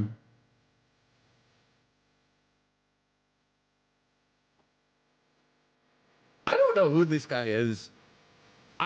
He's David Muir or something. I love him. I He's feel like so serious. he is like a newsman in like Independence Day. I believe in him so he really makes me feel good about the news. He's so serious when he's talking about Biden. I want him like he should give He is all the Biden updates. Yeah, he's a 50s era news guy. All right, let's see. I love him. Let's see the About Glay as good a session in speech as action ever now. Made. I think it was powerful and poignant. If I'm David and it had Axelrod, I would be posterizing Van Jones every day. I'd be putting my nuts on the table and being like, remember when I told you guys Biden should have dropped out? Even though he's being such a pussy about it. And he's like, no, Biden is a phenomenal orator and, a statesman, an elder statesman. Everyone associated with Obama has to do that. Yeah. Even the Axelrod shaved his mustache. Oh, that was a long time ago, kid from dude. Scranton, I don't Claremont, fucking watch kid You don't with watch- CNN. you don't watch I don't my- watch my Yeah, my so guy on interesting that he's ABC, president. the You don't- real newsman. You don't watch Big Homie Axelrod? Ever since he got snubbed by Obama for his birthday party so that Obama could bring Jay-Z during the COVID restrictions, Yeah. I've been Team Axelrod. Well, I thought that that was kind of fucked up. But he's leaving. Yeah. Forget the No, 3.5 I don't weeks. like He's done an Anderson Cooper. unnatural thing. He just makes me Very feel bad. rare in That the annals ABC of guy history. though. He I stepped feel away like from I'm in power. I feel like I'm in the and he movie did The it in the interest of the Conversation. country, He's so despite his serious. personal I love him. I think this will. I think history will look kindly on Joe Biden, and I think people will look differently on him tomorrow than they did a week ago, and they will maybe see his achievements and his commitment to this country more clearly. Anyone I think associated one of with the things that Obama was so has to be like compelling about really this nice is it to had the Joe in the emotional media though. heft of Yeah. a Because concession speech. all But Joe and all he his was laying family out think a that path Obama forward, hates not just him. for the next 6 months of his presidency, but also kind of laying down a challenge to the country. Who do we want to be? And where do we want to go? And the other thing that struck me while I was listening to it, as somebody who's worked for him for a long time, worked with him in 2019, 2020, how much of the thematic was the same as I heard from him in 2019 when he was running for president, when he when he wanted to take on Donald Trump because he believed Trump posed a threat to democracy and that Trump was tearing us apart. Just like in 2019, he certainly wrote both speeches. And so, like, even competent, vibrant, younger candidates don't fucking write their own speeches. Like, they have no say in the process. Joe doesn't know his ass from his elbow. Like, why are they trying to analyze this with seriousness? They're rewarding, like, into this race in the first place. In and that, exchange for him, like, doing showed me that the bare even as I minimum know of this was recognizing incredibly that he's like a catastrophic candidate. It would be hard for anyone to do. It 2021 feels, again. You know, Blaze session almost is on. unnatural for someone to have achieved, the thing that they have been working toward their entire life, and then say, God, the CNN best just thing, makes me feel like I'm at a fucking airport. It really just even knowing beats how the life hard out that of was me. for him, I think hearing those important themes come through, I think he was shining a light for the country moving forward over the next 3.5 months through a really perilous election. He said America's at an inflection point. He asked the questions, do we still believe in honesty, decency, respect? Does character in public life still matter? And he said, I hope you have some idea how grateful I am to all of you. He asked the question, does character still matter? Well, it does tonight. Oh my God. The kid he's choking up again. Oh he my did good. That's Can a good you man. stop crying, He man? fell on the sword. He's such a bitch, Fell on the dude. sword. Oh my God. You used to Most be a heroes, Maoist. they fight to the bitter end. You should be figuring fell out how on to the fit sword. K's into Joe Biden's name He's in an Maoist old standard English. Guy. But the heart's still there. You know, the words aren't as clear. I can't stand But the him. love Oh is, my God. is as clear. The heart is still there. And I I've think never seen Illegal. any people Flag need to- on the play. No, this is too much dick riding. Okay, He's too much doing- glazing. You he's can't do that. doing backflips on it. He can't. You can't. He's gyrating. He He's did the gyrating. Wouldn't get out of McCurry that chair. counter on it. even when the He's- people vote for you to get out Press of O at the the right chair. time and grabbed it. And you He's got somebody vibrating sitting in on that it. same chair, Like, showing that character does matter. have you ever heard Showing anyone that praise you can have grace. on this low of You a can't bar? put the people first. You can pass the baton, and you're a bigger person for it. You're going to be more loved for it. So you've got two examples now of what men with power do and how they act at the end. And you couldn't act any better than Joe Biden. That kid with the stutter grew up. He did a great job for this country. The and he's doing a donors great job rebelled, tonight. and I love that. they man. realized it was mathematically impossible for him to win. Yeah. After he exhausted every option, he did the right thing. After Nancy Pelosi said, "I'm going to personally come to your house and put a pillow over your head." Yeah, Nancy, they needed to call up a member of the mafia in Nancy Yeah. Pelosi. Nancy Pelosi had to go on TV Nancy and be Pelosi was like, like, "I'm going to do the Antonin Scalia to you." yeah. he was ready to take him out. Nancy Pelosi went on TV and was like, I don't know, maybe he has fucking Parkinson's. That was like, awesome. that was amazing. Like, they had to break out all the classic, tricks from the Irishman back when both parties were the mafia, when things were better. Yeah. All right, let's. I am bigger than the country, and I think that the contrast. Is Biden very took off his striking. wedding ring because he's with Van Jones now. Promise me you'll be my consort, man. I predict a world makes without everything as small as possible, makes it about him. And here you have Joe Biden saying, no, the country's bigger than that. I It's bigger solemnly than me. pledge to This every office is living bigger than being me. that And I'm so I gonna think have in a a moment where 1,000-year the country needs leadership, reign I think this is an reign incredibly selfless without act of leadership. all that stuff, man. Okay, this is Blaze. I hate this. All right, let's see what the real Americans are saying. That it helps Kamala Harris as she tries to make some sort of a break with him, as she tries to get this nomination and try to beat Donald Trump. It's going to be very difficult for her to do. He's doing Ahagawa face. 6 months left, and there's a lot of problems in this country. He said he's going to fix all of them, so we'll see how that goes. But tomorrow marks 4 weeks since that debate, the CNN debate, where the president walked out there, said the first few words, mangled some of his sentences, and caught everybody by surprise as far as that moment. His party then jumped, Brett Baer, and everything transpired after that. It's of the marks 2 ABC weeks guy. Almost to He the assassination looks like attempt a of the former fucking president. Dick Tracy man. Think of all that has transpired He's really in this scary. 4 weeks of Brett Baer history, was in the real CIA. time. He's Imagine almost hard to goon. He's digest. goon coded. Like he's a henchman. It's just an such a, extraordinary like, period of news. As I Batman can should be, like, remember. I've been lifting doing him this up. for well more Brett than half Baer a should be, century, you know, in he's one of terms those guys news. like This is Dana the most White, who should be going tumultuous like, period oh I no, can it's the think of. freaking bat. He's beating his wife. I think when we all Imagine look back being on this in the interrogated by fullness of Brett Baer time when and he was in perhaps the with a better CIA. That must have been explanation so of exactly scary. the decision-making process the president went through.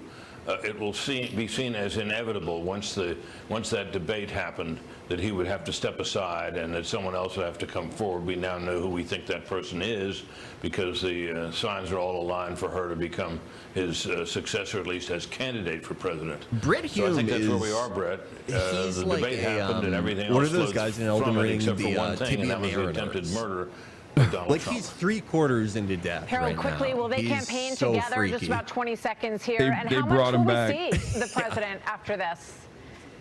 Well, I think the lead-in from Brett with the idea, or should say the reality, he had the scrambled jets to fend off a Russian This is effort there. little You're going to see a guy. lot of the president. But I think right now the real issue for me, Martha, is that he and This is the Kamala- Fox News like serious commentary lineup, so you're not going to get a lot of juice from them. You got to wait for Laura Ingraham for Yeah. like the unhinged Zanny mom posturing. Yeah, I Meantime, want we Laura. mention I want Fox News is Hannity. inviting Hannity, President Hannity, Trump and yeah. Vice My President friend. Harris I to love participate Hannity. in a debate. That event God, will take Brett, place did they, September like, 17th fucking in Pennsylvania. Turn down the sharpening We on have Brett offered to Baer's discuss face. specifics Jesus with the two Christ. campaigns. We're open to negotiation over an exact date, format, location, as well as whether there would be an audience or not. All of those things still to be figured out. We have a long way ahead to November, and we'll cover you all the way. Next stop is the Democratic Convention in Chicago in a few weeks, but history in the making tonight. Thanks for watching our special coverage of President Biden's address to the Yeah, nation. they didn't want to Jesse fuck up Waters the bag Primetime by is letting next. Jesse Good night from Waters the White say House. some dumb shit. So they were like, we are a serious news broadcast. They We were got to getting- put our serious. Oh, there he is. The American Jesse Waters people, immediately this like, is what his is this last guy, chance Chinese? to polish his legacy in what's looking like damage control for a failed presidency. Yes! He started off at the top saying he would always promise to tell us the truth, and he didn't. He didn't tell us I think he's why gonna he changed say his a mind. He didn't tell DEI us really thing why within he 3 was stepping minutes. down. I hope. He didn't explain what happened this weekend, and he didn't really instill confidence in why he can still execute the duties of the presidency. He did at one point allude to the fact that he was doing this because Oh fuck.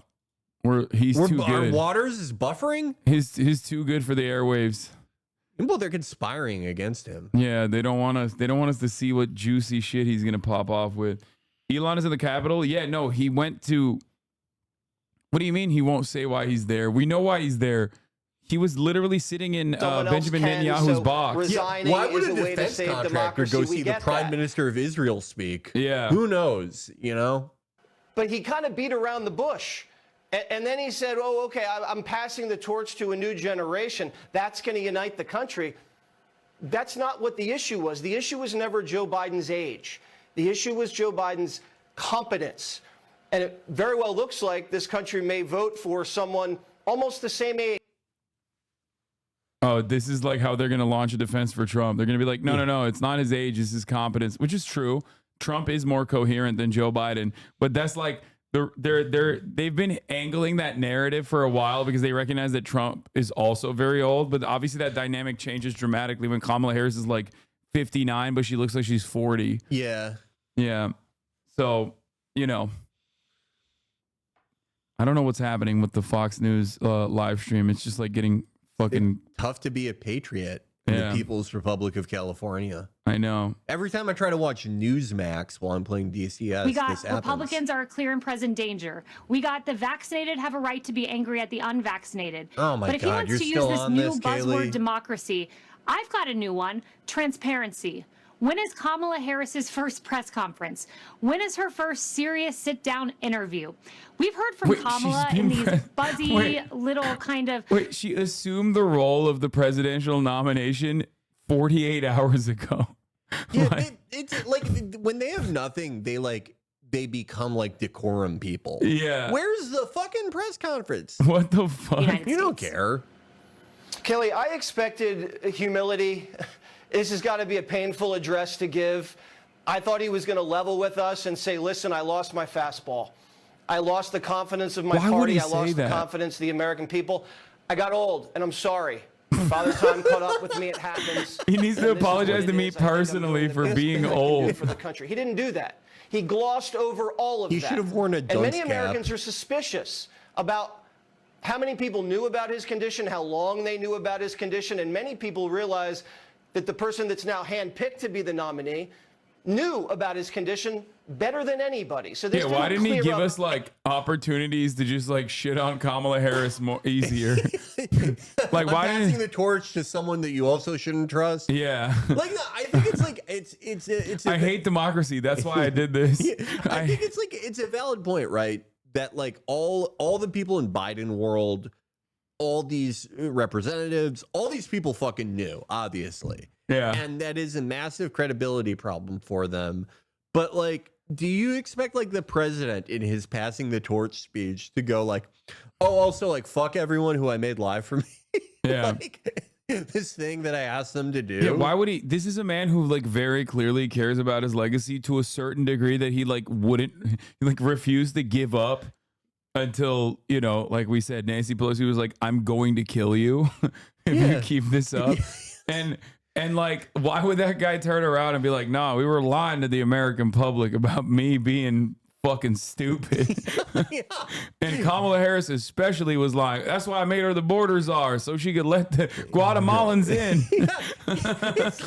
It's like the liberal fantasies of like Trump going out there and being like, look, I'm not cut out to be president. Like, you know, he's not going to say that. Why are you doing this? At some point, right? Yeah, it has to stop at some point. You know, I remember Paul Begala coming out and saying, until Joe Biden comes out and does a Simone Sanders double twist flip, none of us will believe he's fit to hold office. I mean, this is kind of what we were told behind closed doors. We were told he was fitter than his youngest aides. They couldn't keep up with him. And Jesse, there needs to be an accounting of the White House press shop. Because if I would have stood at the podium and said the things Karine Jean-Pierre said and said, look, Joe Biden's unable to keep up with me. Well, let's be real. You did do that, but for Trump. So like the misleading at the it's podium. not that hard to imagine a world where you were also a shitty, incompetent press secretary for a doddering old fool who was saying unhinged shit on a regular clip, because you did that for Donald Trump. Also, it's not Simone Sanders. Simone Sanders is not Biden's press secretary. It's Karine Jean-Pierre. She's like, they're all black women. Have a great night. We do. Former press secretary for Jill Biden, Michael LaRosa, joins me now. Mike might disagree with some of my characterizations, but explain how the family's handling this. Well, I thought we heard some pretty good color. Oh, she meant Simone Biles. The report from Brett Baer earlier about the family in the room, the grandchildren, Hunter, Ashley, Bo, little Bo, and it sounds like that it was a really painful moment for all of them. You could sort of tell, actually, by the president, the way he started leaning his left arm when he started talking about what I expected to be, or what it appeared to be very uncomfortable for him, the idea of, giving up and not running, even though he felt, as he said, he merited a second term based on what he delivered in his first term. So it appeared like a painful moment, and sounding like from what was in the room, what was described in the room, it was a painful moment for the family. I mean, does he really see that he gave up? It looks like he was forced out. Well, I think that they view this as, look, you're right. It was a political intervention of epic proportion. Bro, that's crazy. This is the former Jill Biden press secretary just being like, Being the leader of the party requires thinking about the entire party, not just him. And the family is supposed to think about him. That's their job. They are supposed to be dedicated to Joe Biden, but it is the people who are still the That's future a crazy and thing present to of the just say on Democratic Fox Party, News.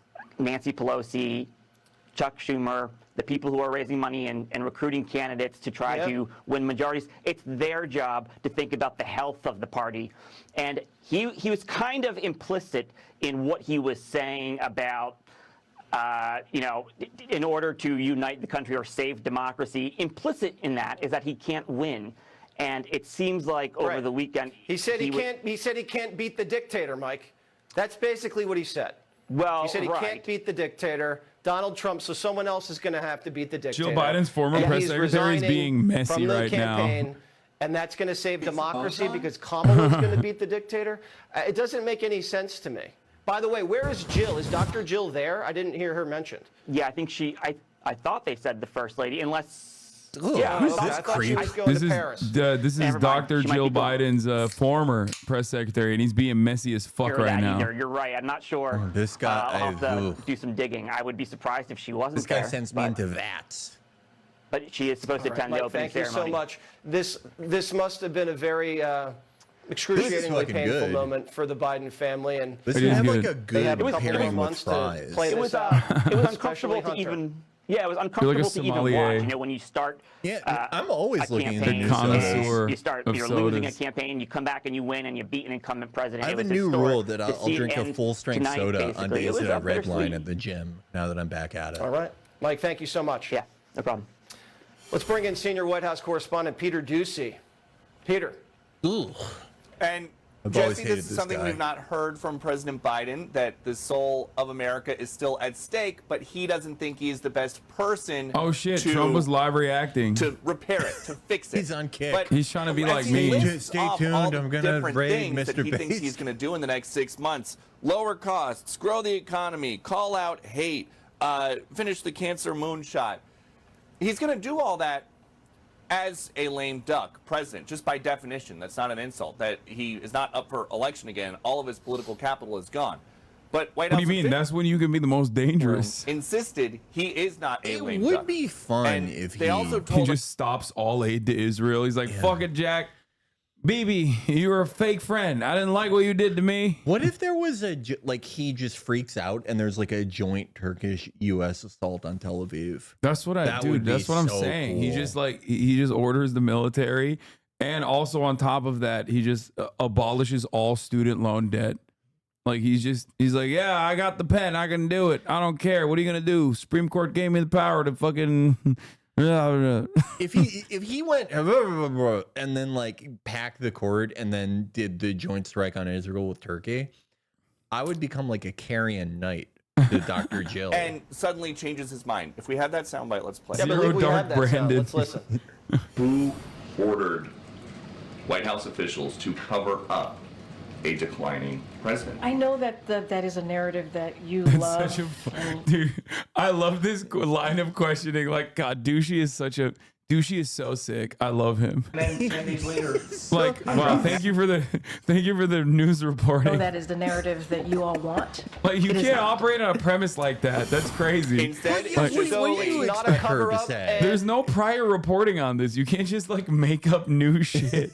Like, I get why you would ask a question like that, and it's a valid question to ask. But when you ask that as a question, you have to have some reporting attached to it. You can't just be like, yeah, who decided that no one is allowed to speak about Biden's cognitive decline? Like, try to get some more details about Who what hid the exactly truth? happened. Tell me. Because they teased ahead to this speech, and we still have some questions, Jesse. It's going to be a fun lame deck press room for the next couple of months. Thank you so much. He said lame Peter deck. Ducey. Let's now bring a nationally syndicated radio host, Dana Lash. Dana, so he's not saying he's a lame duck. I He's haven't going to seen her in a cure while. it's cancer. looking great. He's going to cure cancer. He's going to lower I missed costs. He's her. going to bring peace in the Middle East. Is anybody buying that?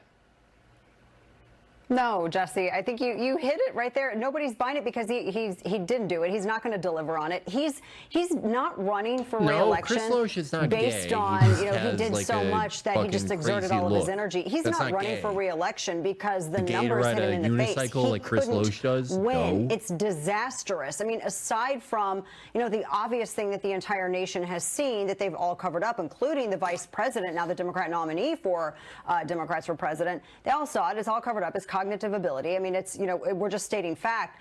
But he has no record to run on. Jesse, what is his record? He's got military disasters, foreign policy disasters, economic disasters, to say nothing of what we're dealing with domestically with all of the problems at the border. There is nothing that he can run on. And so this is ultimately the new Democratic Party emerging from the husk of Joe Biden, for the lack of a better way to put it.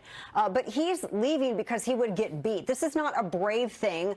And the same people who are lauding his bravery and talking about how courageous it is that he's stepping out, when Democrats lose to Trump in November, they're going to blast him for that. They're going to blast Kamala Harris. They're going to blast Joe Biden for waiting until this like Ruth Bader Ginsburg moment of leaving when it's way too late.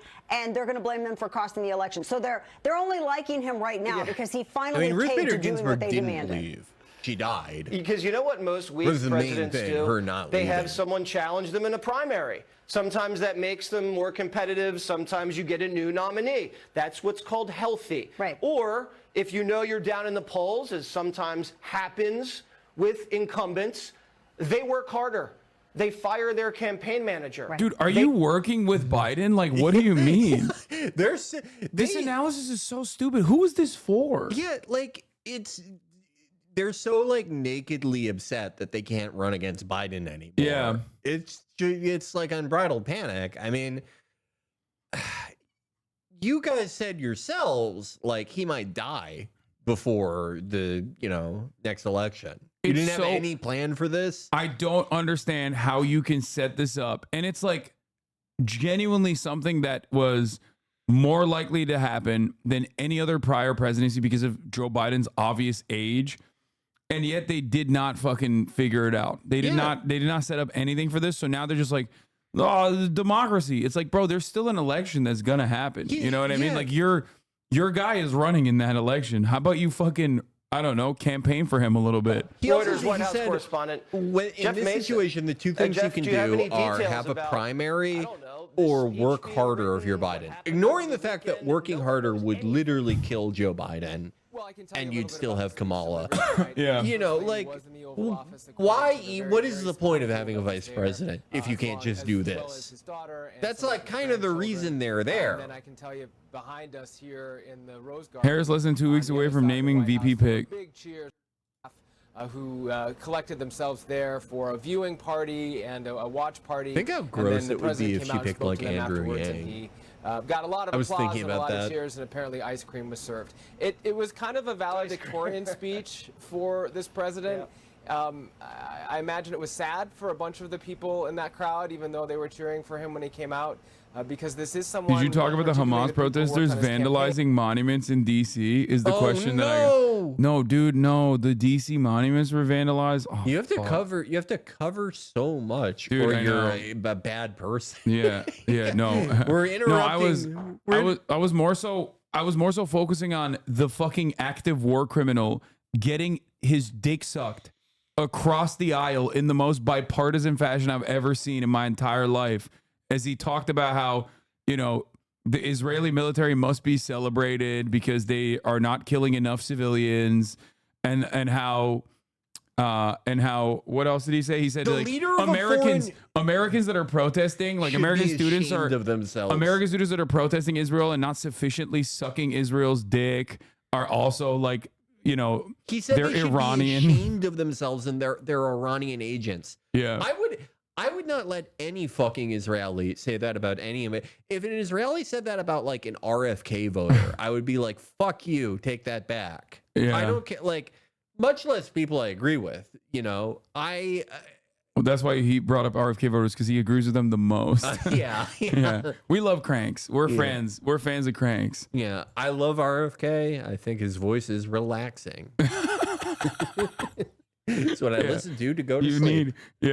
That's the reason why I didn't like Biden, because his voice was too coarse, and it looked like he was dying, which is why I'm voting for RFK. With a voice that is objectively not of a dying man. It's like really so horrible to listen to. Like, no one will say it because everyone's being nice, but like, holy shit. Oh, that's funny.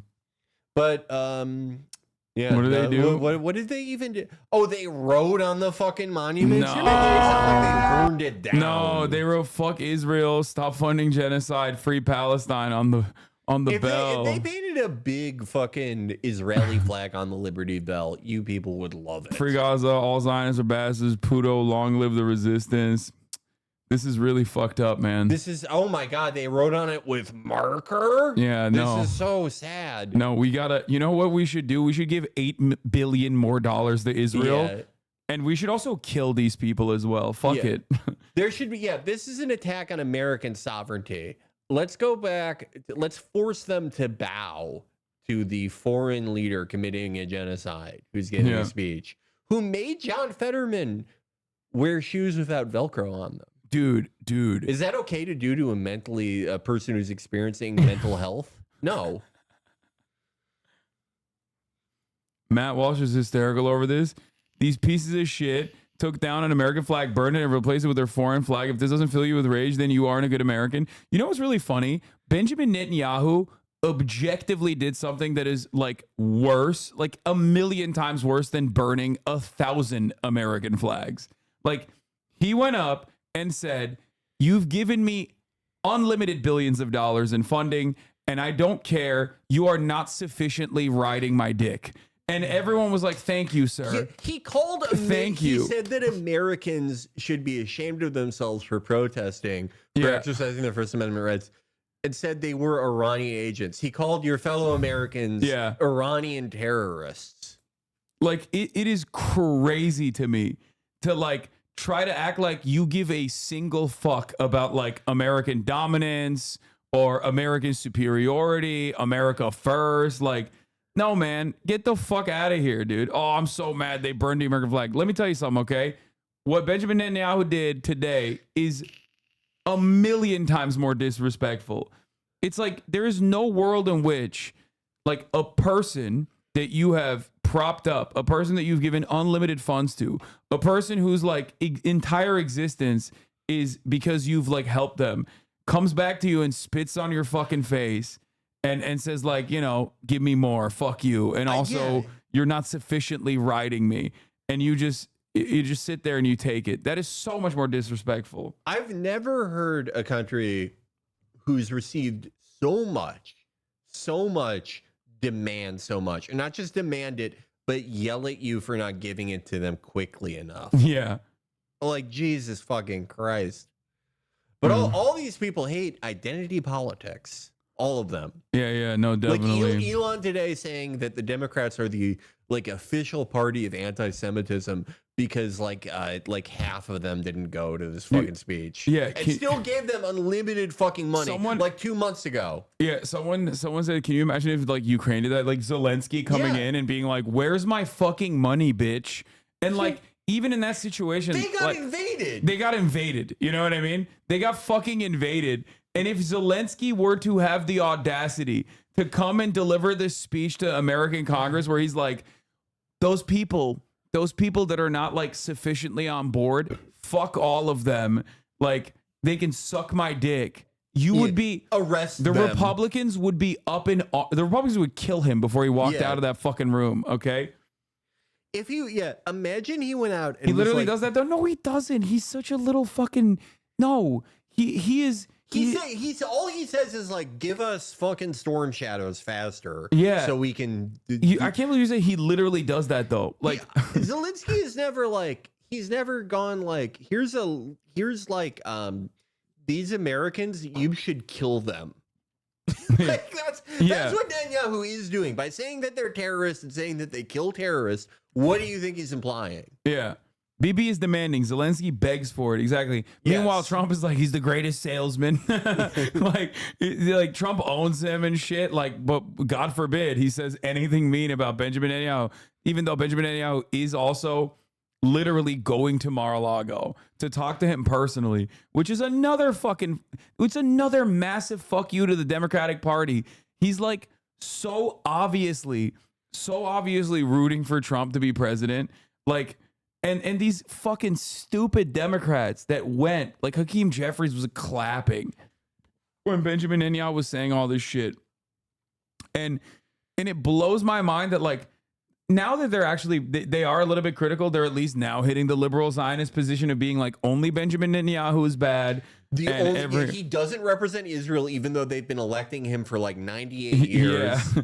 Like, it's wild that, like, it took him this long to, like, even posture from a liberal Zionist perspective. But, like, beyond that, just have some fucking backbone. You know what I mean? Yeah. Have some goddamn backbone. Hit this on a partisan angle. This will be beneficial to your reelection in 3 key states: Wisconsin, Minnesota, and especially Michigan. You want to win Michigan, you have to change course on fucking Gaza. You just have to. It's not 2002 anymore. It really is not. But Benjamin Netanyahu operated like it was, which I think is a misstep and a major opportunity for the Democrats to at least change course on the messaging front. But they're too spineless to, like, openly rip him at all, or even be, like, lightly critical of him at all, so they can fucking turn around and like posture in a stronger fashion. Like, he's not coming from a position of strength, you know, like,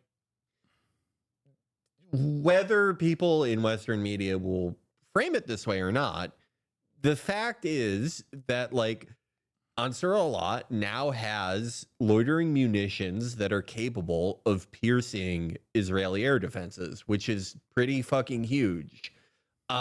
If Israel can no longer, like, guarantee the safety of people in Tel Aviv to a reasonable degree with air defenses, that's pretty fucking scary for them. For an economy that's already in tailspin, to not be able to prevent that kind of brain drain that comes with that, at a time when fuel is more expensive than it's ever been, their only, like, solution to this would be to run more combat air patrols.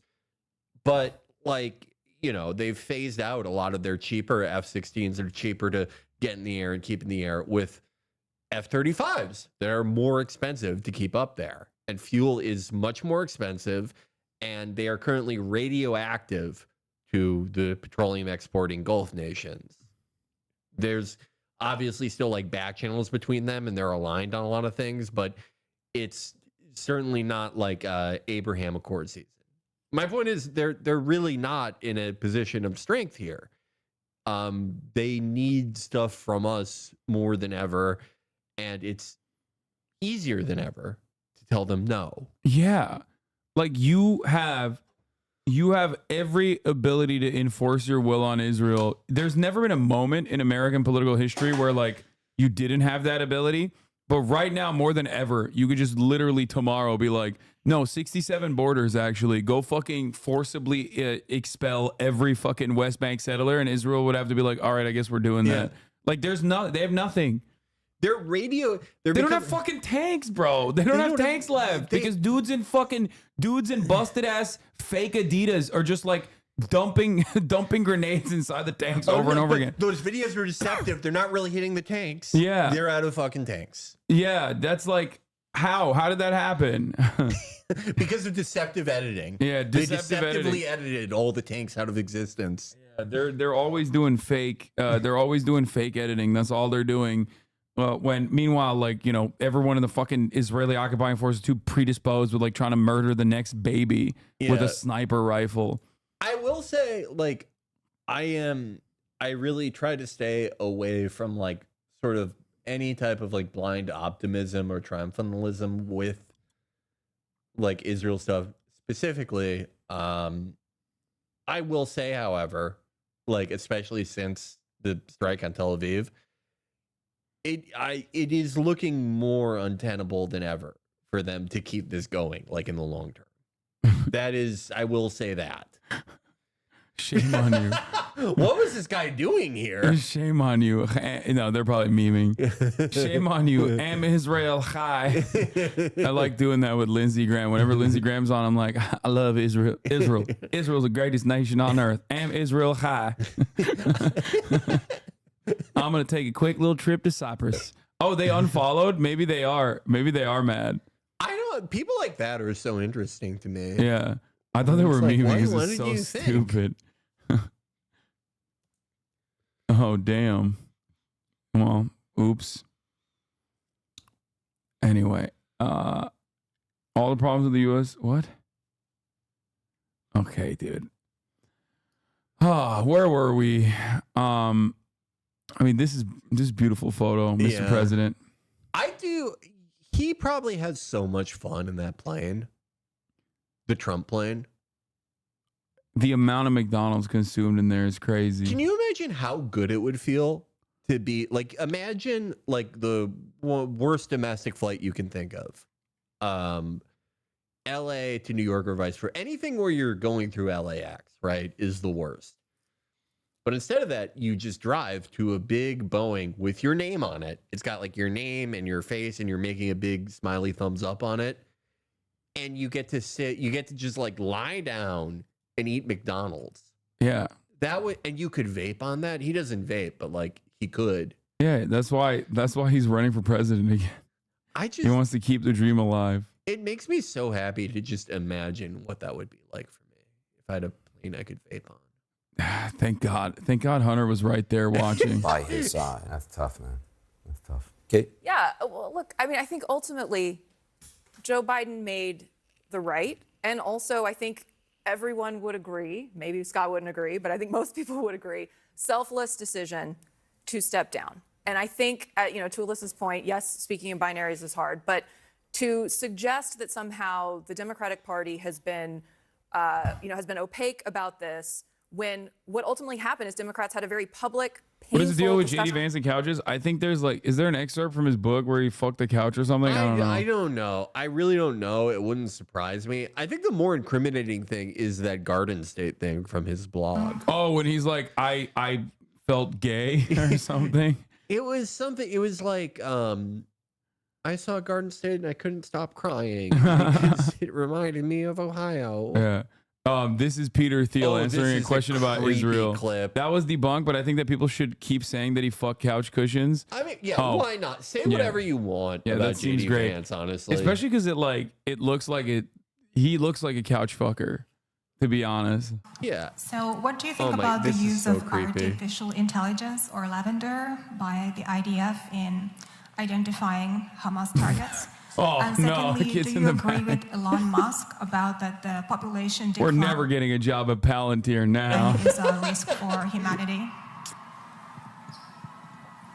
That's the bravest thing a person can do. Yeah. I'm not even remotely joking when I say this, because Peter Thiel is a real life villain. Yeah. Okay. And he's also notoriously vindictive. So the fact that this person was like straight up, this couch fucking is the misinformation that dude said you were spreading. Oh my God, stop. Yeah, New York Times. The fact that this person had the bravery to literally openly question Peter Thiel in broad daylight is shocking. Yeah, no. I wouldn't do oh God, this look, is so creepy. I'm not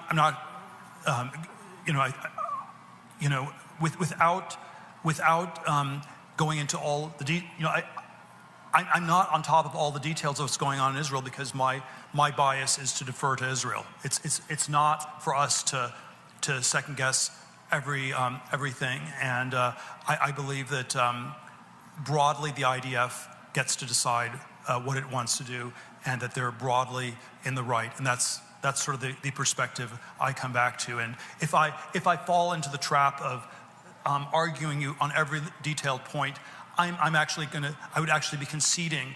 He needs baby blood again. Yeah, get this man a new twink to suck the blood of directly. He's so the broader issue that if I was in this issue, she is brave. Why is he so nervous? I don't know. Do you think there's something about him that's gonna come out? Yeah, what the fuck?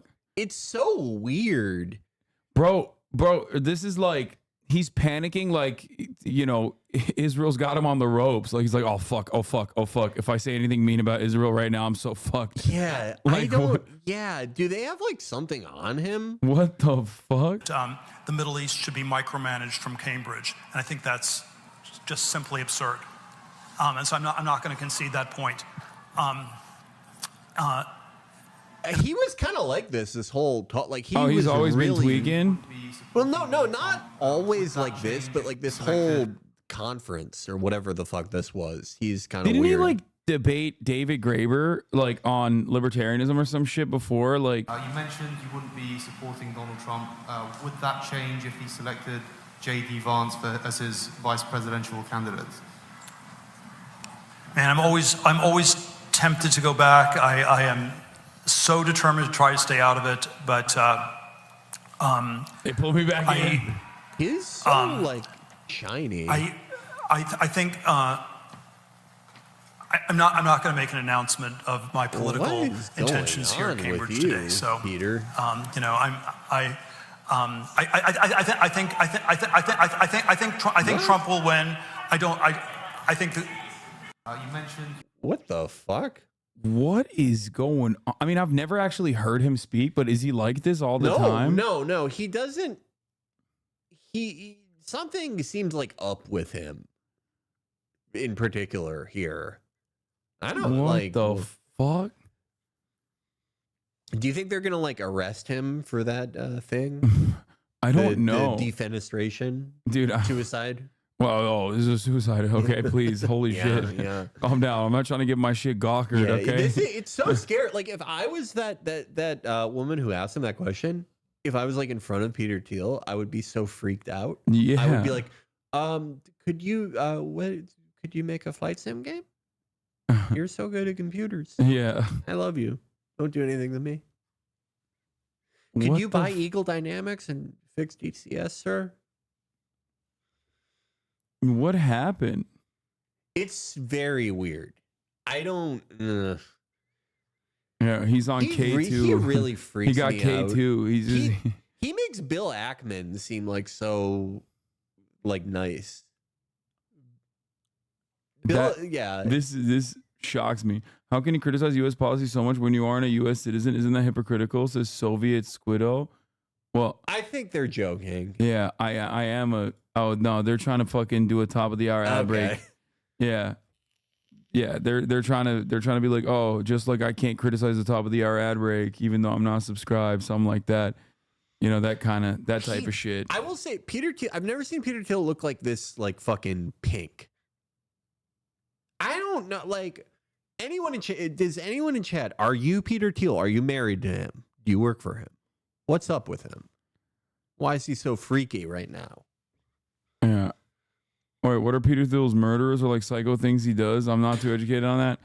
We never said he's murderous. Nothing. He's done a nothing. Nice man. He had a wonderful relationship with a man who mysteriously committed suicide, which is what happened. Okay, because Peter Thiel was such a good boyfriend. Yeah, and that person had not like done media recently about how Peter Thiel was you know, how his boyfriend was at odds with him over Peter Thiel's like endless funding of Republican races. Right. No, he is in his suicide note. He was like, I'm doing this because I could never, he's such a good boyfriend. I could never live up to that standard. Yeah. Of how nice he is. That's what happened. See, I'm coughing already. He hit me with the fucking Havana syndrome gun. He's so scary. Yeah. He is probably spying on me through my like flight sim peripherals. He's so scary. Yeah. He's tweaking off Gay City and recreational mess. Imagine how scary a gay city founded by Peter Thiel would be. They really would kill you for not twerking. Yeah. What? What is this? Sir Barack, he mentioned FDR. If FDR would have been the financier of Admiral Yamamoto, he might have been blamed for Pearl Harbor. You believe?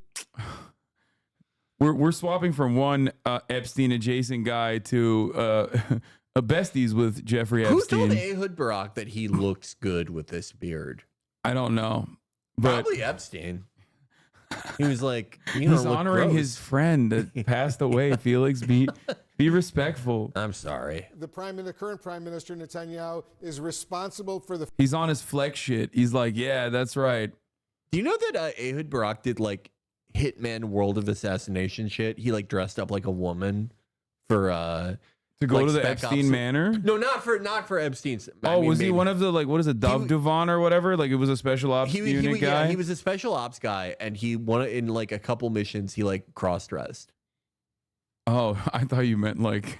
No, he didn't cross-dress to go to Epstein's mansion. I mean, he is a master of disguise, as we've seen from the photos of him leaving Epstein's mansion.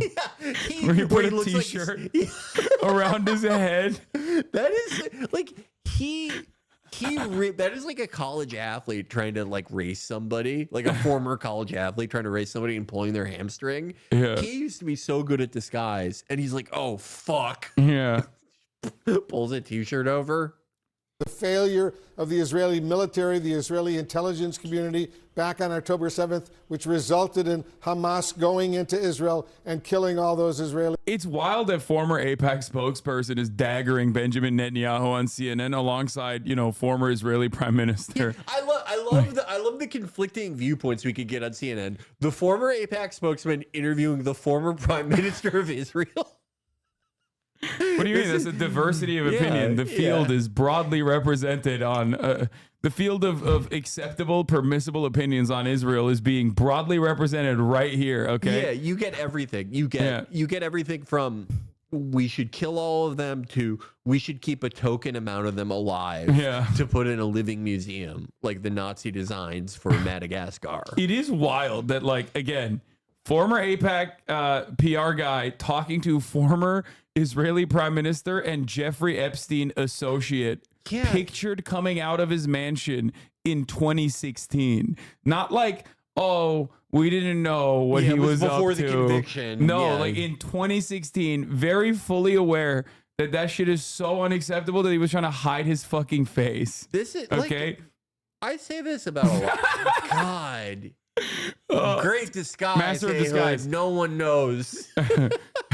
Donning his prime minister's crown and driving gloves, former prime minister of Israel Ehud Barak leaves the Upper East Side mansion of Jeffrey Epstein.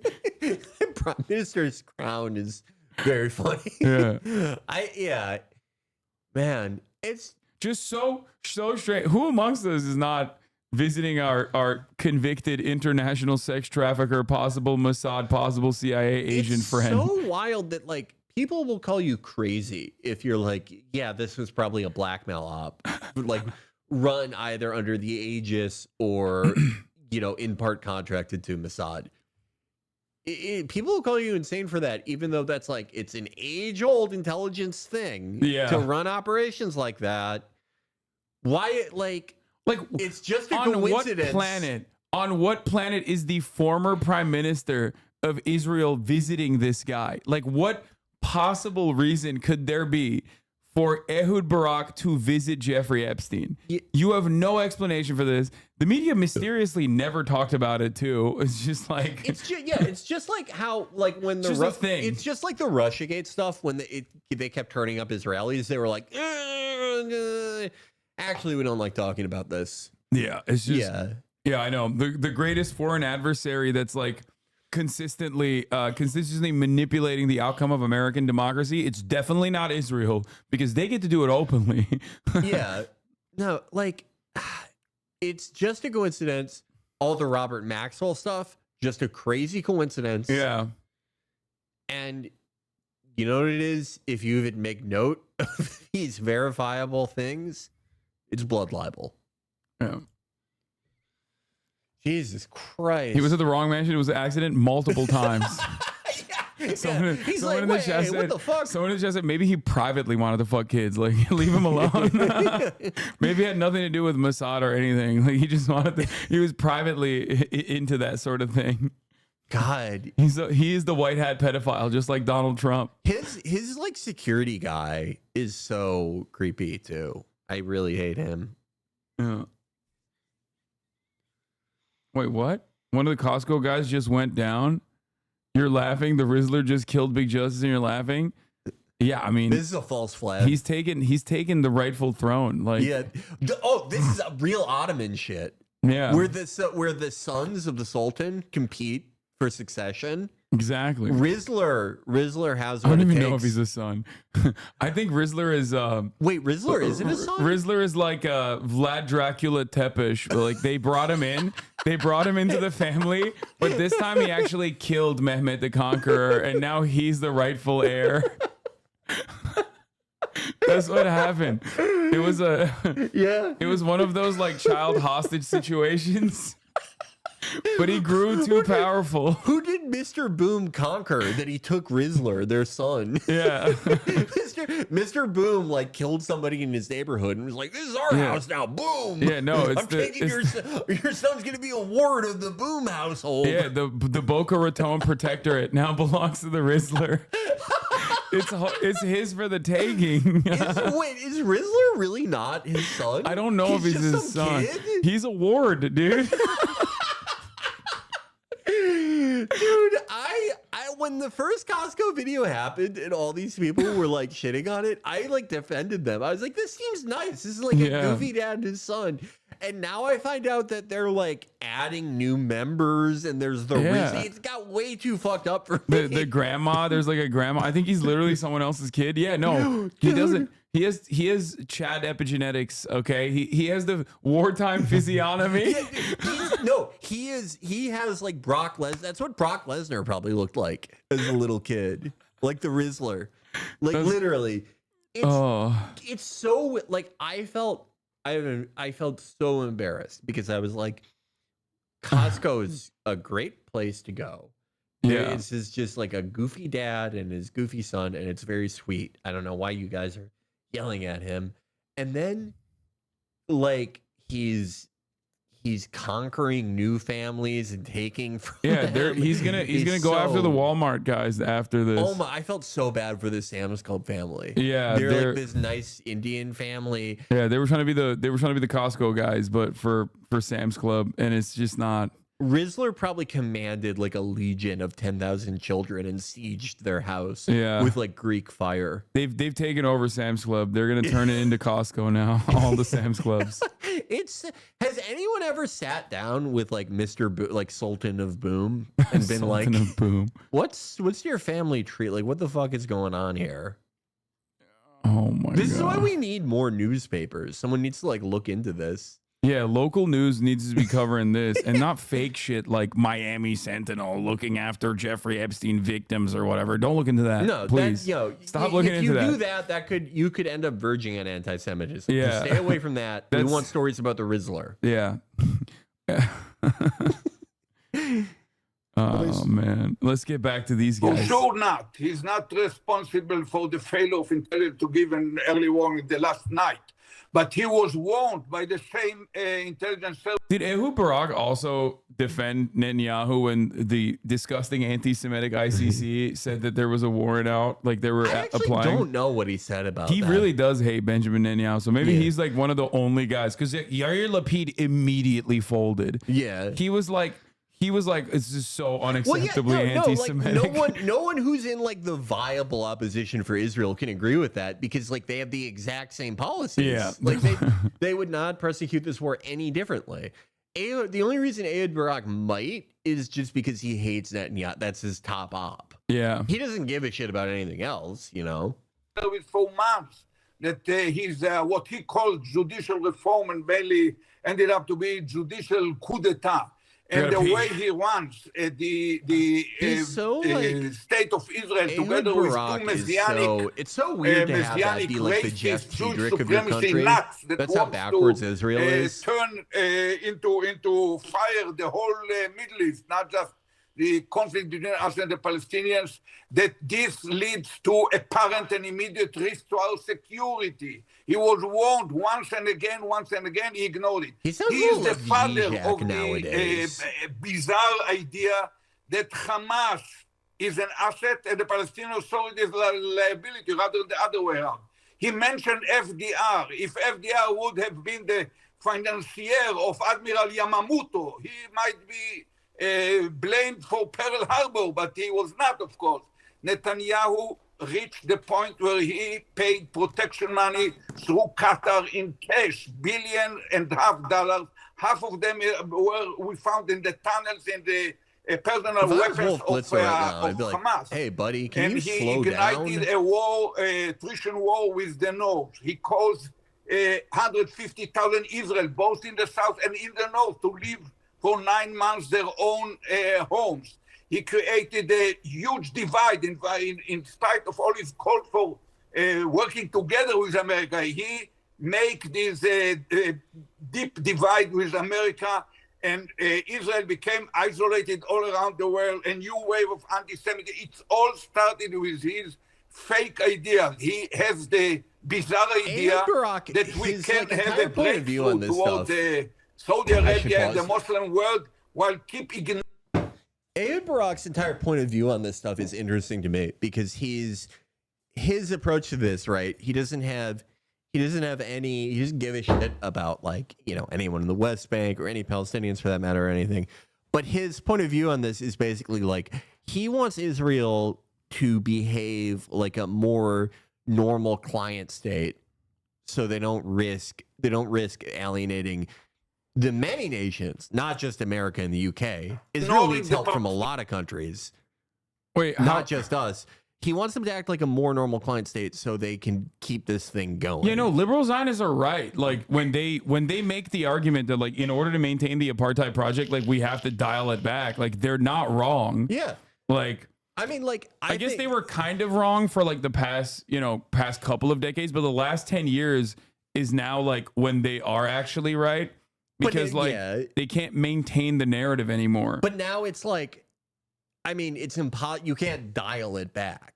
There's no way to, like, after your country becomes that, the only way you can, like, dial it back is, like, if they lose a war. Mods clamped on someone. Did you hear about roof knocking? Half the things you say about Israel are just not true. Even if Netanyahu is not the best prime minister, you are just wrong most of the times. I cannot believe my tax dollars are paying for you to do that on a military internet cafe in Tel Aviv. You don't get it. Listen.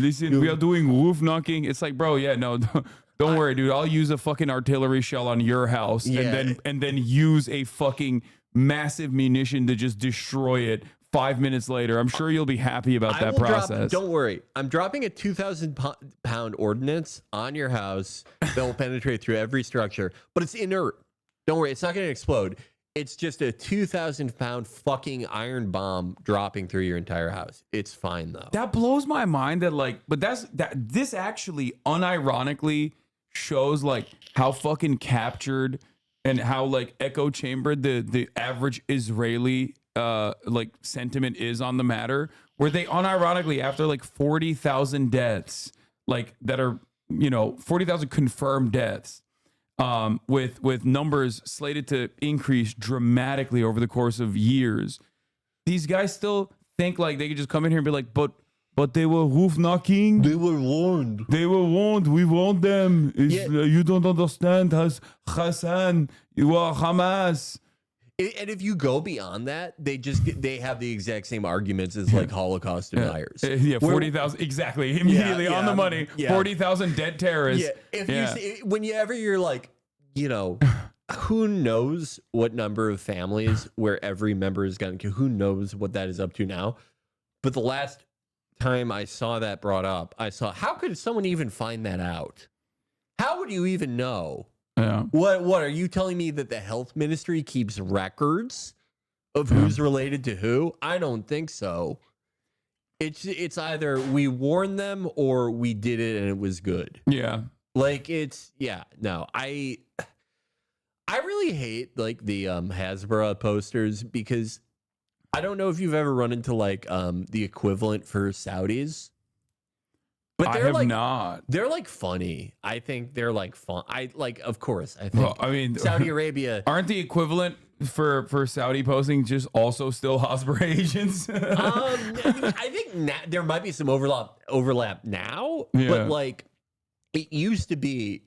If you talk, I would say something about like, had done something horrible in Yemen, or like these mass executions they would do of Shia in the East, and you would get a guy, you know, Lion of Saud, bunch of numbers, and he'd go, "It is internal affair, fuck you." And I always thought that was like such a funny thing to say, but there's no fun Israeli version of that. Don't get me wrong, both bad. Don't like either, but well, everyone became like Saudi posters for a little bit when they were like using like one random Saudi blog that was like, the Houthis brought back child slavery to Yemen. Yeah. With like 30 likes before that moment. It was just like, and everyone was like, oh, dude, I found this very valid reporting that was done in Yemen. Yeah, from one of those like Saudi media organs. Yeah. I've seen a lot of what I assume is paid Saudi posting by like influencers and shit. Have you seen like all the Israel influencers posting that like Nike or Adidas ad? Oh, the 1972. I think that's paid. No. The one that's filmed in Saudi Arabia, and it's like the girl fantasizing about playing sports. I haven't And they're seen like, that one, no. this is. I thought you were talking about the Bella Hadid shit. No, not the Bella Hadid one. I'm talking. There was a Saudi Arabian. I forget if it was Adidas or Nike, but it's like an ad, and it's like a girl like playing sports, and they're like, "This would be unthinkable 10 years ago." I think that's paid posting. Oh, I didn't. It's I just didn't see too that. coordinated. Yes, I have come across plenty of Israelis that hate how they're committing genocide. Most of them are in this community, like the conscientious objectors, the Israeli Knesset members, like the only Israelis who are like legitimately anti-Zionist are in here on a daily basis. It's the only place where they can get like consistent coverage on like Al Jazeera and shit for the most part because their government banned them. Yeah, no, like there are like morally upright, objectors and everything, but it is I for do the most part, for the vast majority, it's a pretty fucking sick society. Yeah, it's just like for me, I recognize like legitimately, all jokes aside, I recognize the bravery that demonstrates because it's like I get it. Like Turks are very ultra nationalist too, so I understand what it's like when you're when there's like a national mythos, and like the average Turk is like ultra nationalist in many different respects as well. So like I do understand that it's not like the easiest thing to do, and it's not the easiest thing to advocate for. So I know. It's not, there is no equivalent in America, I don't think. Like, I don't think Americans are like nationalists enough. They love capitalism too much to be like genuinely. I don't get. Or maybe it's because like we are the global empire. Well, I think because like the role of like black shirts, like there's a lot of like official and unofficial like black shirt type groups in like Israel or Turkey for that matter. But in America, that role is sort of relegated to the cops. Yeah. And like everything for us, someone else is doing it for us. This is it. This is what you're talking about, right? I think this is all paid posting. I saw a bunch of like big pro Israel accounts post this shit. Now imagine Iran. As it stands, they are light years away from this kind of scenario. Or are they? A video that proves that things can change very quickly. It's a Nike ad in Saudi Arabia. This shows that the checks are still flowing.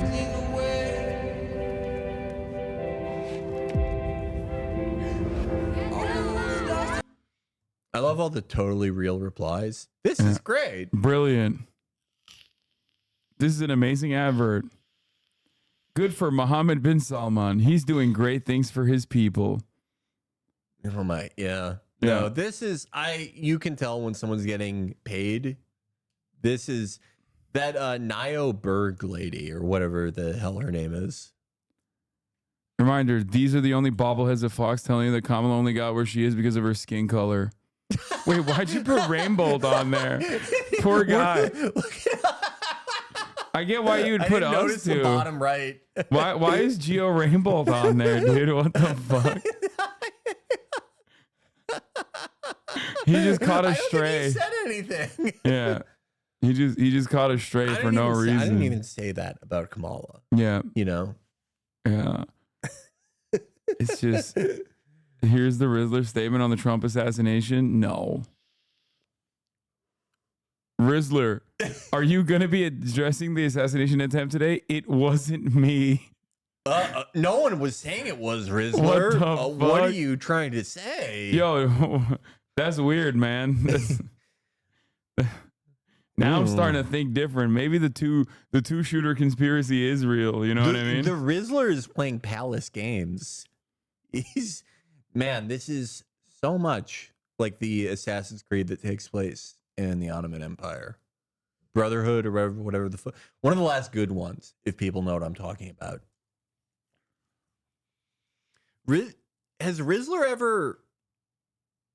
Where are his parents? We don't know. He does not need parents. Well, yeah, he has Mr. Boom, you know? Yeah, Mr. Boom is... I'm telling you, he's Mr. Boom's ward. Yeah, Sultan Boom. They took him over when they conquered Boca Raton in exchange for, protection over Boca Raton. He was like, listen, I'm giving you assurances. We're going to teach him the fine arts. We're going to teach him poetry. Okay, we're going to teach him about chicken bakes.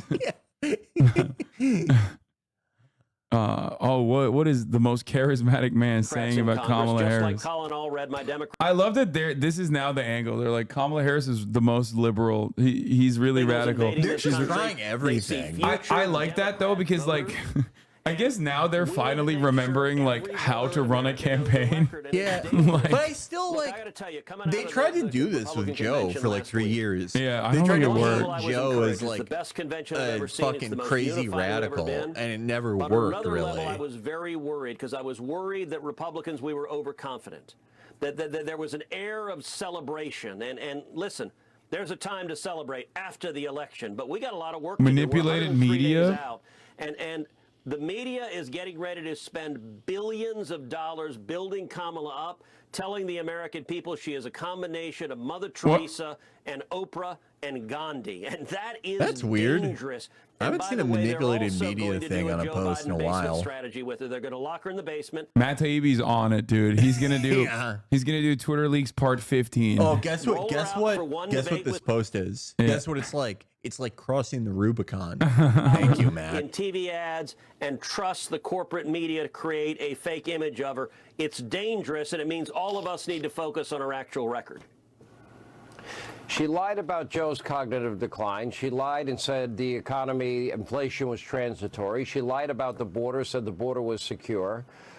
She's lied about basically every issue. She's extreme on abortion. She's extreme on the environment. I have to she see supports Hannity the like new Green this. He Deal. seems She so doesn't deflated. want fracking. She doesn't want drilling. She wants to reduce meat consumption. I'm with you. I'm a paleo, keto-friendly diet person. This is my favorite when they say co-sponsor Bernie Sanders Medicare for All Act, which is like Bernie Sanders is still one of the most popular politicians in the country, like, and historically has been. So I don't know why they like think associating Kamala Harris with Bernie Sanders is going to like play well to their base. Everyone who ran for president in 2020 at one point or another either co-sponsored or if they were not in Congress pledged their support for Medicare for all. Even Pete did it at one point. People forget. The only guys who didn't do it were like John Delaney and who is the other? The real ones who were like, no, fuck this. Joe Biden. Joe Biden, Delaney, and who was the other rich guy who danced to the Juvenile song? What was it? Was he the No, he wasn't the Starbucks guy. He's the California billionaire. Fuck. No, Michael Bloomberg was one of them too, by the way. But that's not who we're talking about. Obviously, yeah. Yeah. But people. No, it wasn't Michael Bloomberg. It was another Tom Steyer. Tom Steyer. Wow, we forgot about his name. Like he spent so much money. Tom Steyer spent like half his fortune, and it was to like get back with his wife.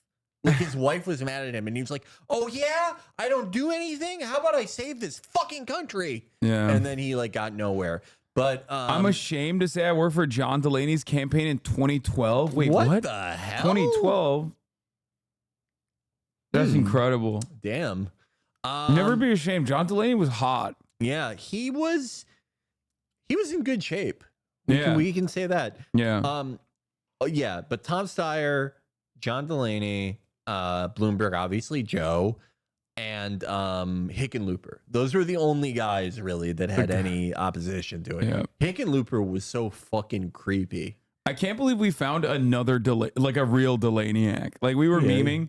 We're Bergamaniacs in this community, if you didn't know. I Which, feel by so the way, bad for Burgum. Dude, what a miss, by the way. Like, Burgum, not the best fucking VP pick by any means, but like significantly better than JD Vance. And it's so funny that it was up to them two at the end. Yeah. Burgum looks so cool. Like, he looks like a cool guy, like a handsome man from Deadwood. Yeah. He has such an old-fashioned cool look. Like, people would have loved that. But he picked the eyeliner guy. Yeah, I don't know. Why did he do it? We'll never know. Because his brilliant son, Donald Trump Jr., thought, I don't get that. I saw him on Tucker Carlson and I immediately fell in love, Dad. You got to get this guy in. I don't get that because it's like, isn't he supposed to hate his sons? Why is he taking advice from them? That was weird, yeah. And it wasn't, I don't know. It was weird. His sons are probably so sad right now. Yes. And it really defined. He has the moral clarity to understand the moment and the imperative nature of our alliance with Israel. And one of the things, perhaps maybe one of the biggest failures of Joe it's and Kamala nice to see Hannity is the because fact he's like that one of the they last have like real surrendered in boomer the war cons. against radical Islamic Like terrorism. everyone is so And crazy, by but that, he's they like, didn't support we got to the stand with offensive Israel efforts. and remember the Democrats Israel are the real lost racists. The equivalent of 40,000 Americans nostalgic in one day. And nearly 10,000 Americans that would have been taken and held captive in Dude, one. he loves Israel. Him and Lindsey Graham, if they get started talking about Israel, it's like, it's so like you think, Van Jones talking about Joe Biden is bad. Like they just, it's a fuck fest, dude. These guys hate Thomas Massey now. Y- Because oh, Massey doesn't want to give disrespected- unlimited money to Yeah, he Israel. disrespected to Israel. his evil. These guys, like a guy like Sean Hannity, especially, not Lindsey Graham, but Sean Hannity, they love the IDF babes. They love the idea of like an IDF not Lindsey babe. Graham. Yeah, no, he's not into that. Yeah. He doesn't like objectifying women. That's why. Yeah. George Clooney, a viable his bachelor. wife understand. What are they missing? Because I'm having a hard time understanding it. Look, the tragedy is when they see these Left and radical control terrorists, grabs when fans they by see the killing protesters Sessions. burning the American flag, hoisting the Palestinian flag over Union Station. Kamala Harris and the radicals in the Democrat Party, they're cheering for the protesters. That's who they are. And I agree with you. This speech was remarkable. As I told Prime Minister Netanyahu afterwards, it was Churchillian, and that is an adjective I have not used for any other world leader. I think Benjamin Netanyahu appreciates the gravity of the situation, the existential threat to Israel and to America. Listen, those who hate Israel hate America. Do you ever those just who get hate like Jews ashamed of hate yourself Christians. doing And this Kamala shit? Harris Like God, wants the votes of the I don't get it. Like, other than the evangelical nut jobs, right? Like, how do you fucking watch Republican congressmen just like embarrass themselves this much? Like, as they crawl on their hands and knees to be like, oh my God, like you have disrespected Israel, the greatest nation on earth. all these guys who say they like hate wokeism, you're doing wokeism for Israel. Yeah. Just for Israel. Yeah, it's just so weird. It's humiliating. It's humiliating. Like, no one talks about another country that we're allied with like this. Yeah. No, it would. It's when just, it comes to dude, Estonia. Yeah, I love that. I love people talk imagining about Estonia like this. Yeah, we need global broadband access like Estonia. They are the greatest nation on earth. They're the most moral army on earth. Incredibly valuable part of NATO. when President Herberger whoever's the head of Estonia came over here, it was like Churchill. Yeah. Like, Jesus, fuck. Prime Minister Netanyahu is standing up, trying to save Israel and America from radicals who, when they chant death to Israel and death to America, they mean it. And the stakes on this election, they are existential. And as I noted, Colin Allred, my Democrat opponent, he welcomed a radical Islamic cleric from Texas as, quote, no, that's the worst kind. He always represents the Texas best of cleric. North Texas. Well, that cleric today tweeted out an image of Benjamin Netanyahu as a war criminal. That's who the Democrat Party is. And let me say, wow! Oh my God! What? So please go you to mean how he exists? Yeah. In real life? Oh, how dare he? You know, silence is violence, okay? But let me tell you something, okay? As a senator from the great state of Texas, I will not abide by these microaggressions being launched towards the greatest man of all time, okay? Benjamin Netanyahu. You're doing tropes, and it's pretty icky right now. Yeah. Ted Cruz, thank you. I don't, By the way, I don't like to say it, but it's giving anti-Semitism. To intercept Russian fighter jets and 2 Chinese H-6 bombers just hours before President Biden finally addressed the country earlier tonight. More than 72 hours are those after dropping out of the modified presidential race and passing the torch to the 116s? likely new Democratic nominee, Vice President Kamala Harris. Well, I guess they've begun test number 1. Here to react to all of this week's breaking news, contributor. I'm not sure. They're tapped in. They're like waiting. They were like, "Oh, finally, Biden is saying that I'm pushing the envelope." Ooh, no, the X6 or the H6 is very old. It's a modified Tupolev Tu-16.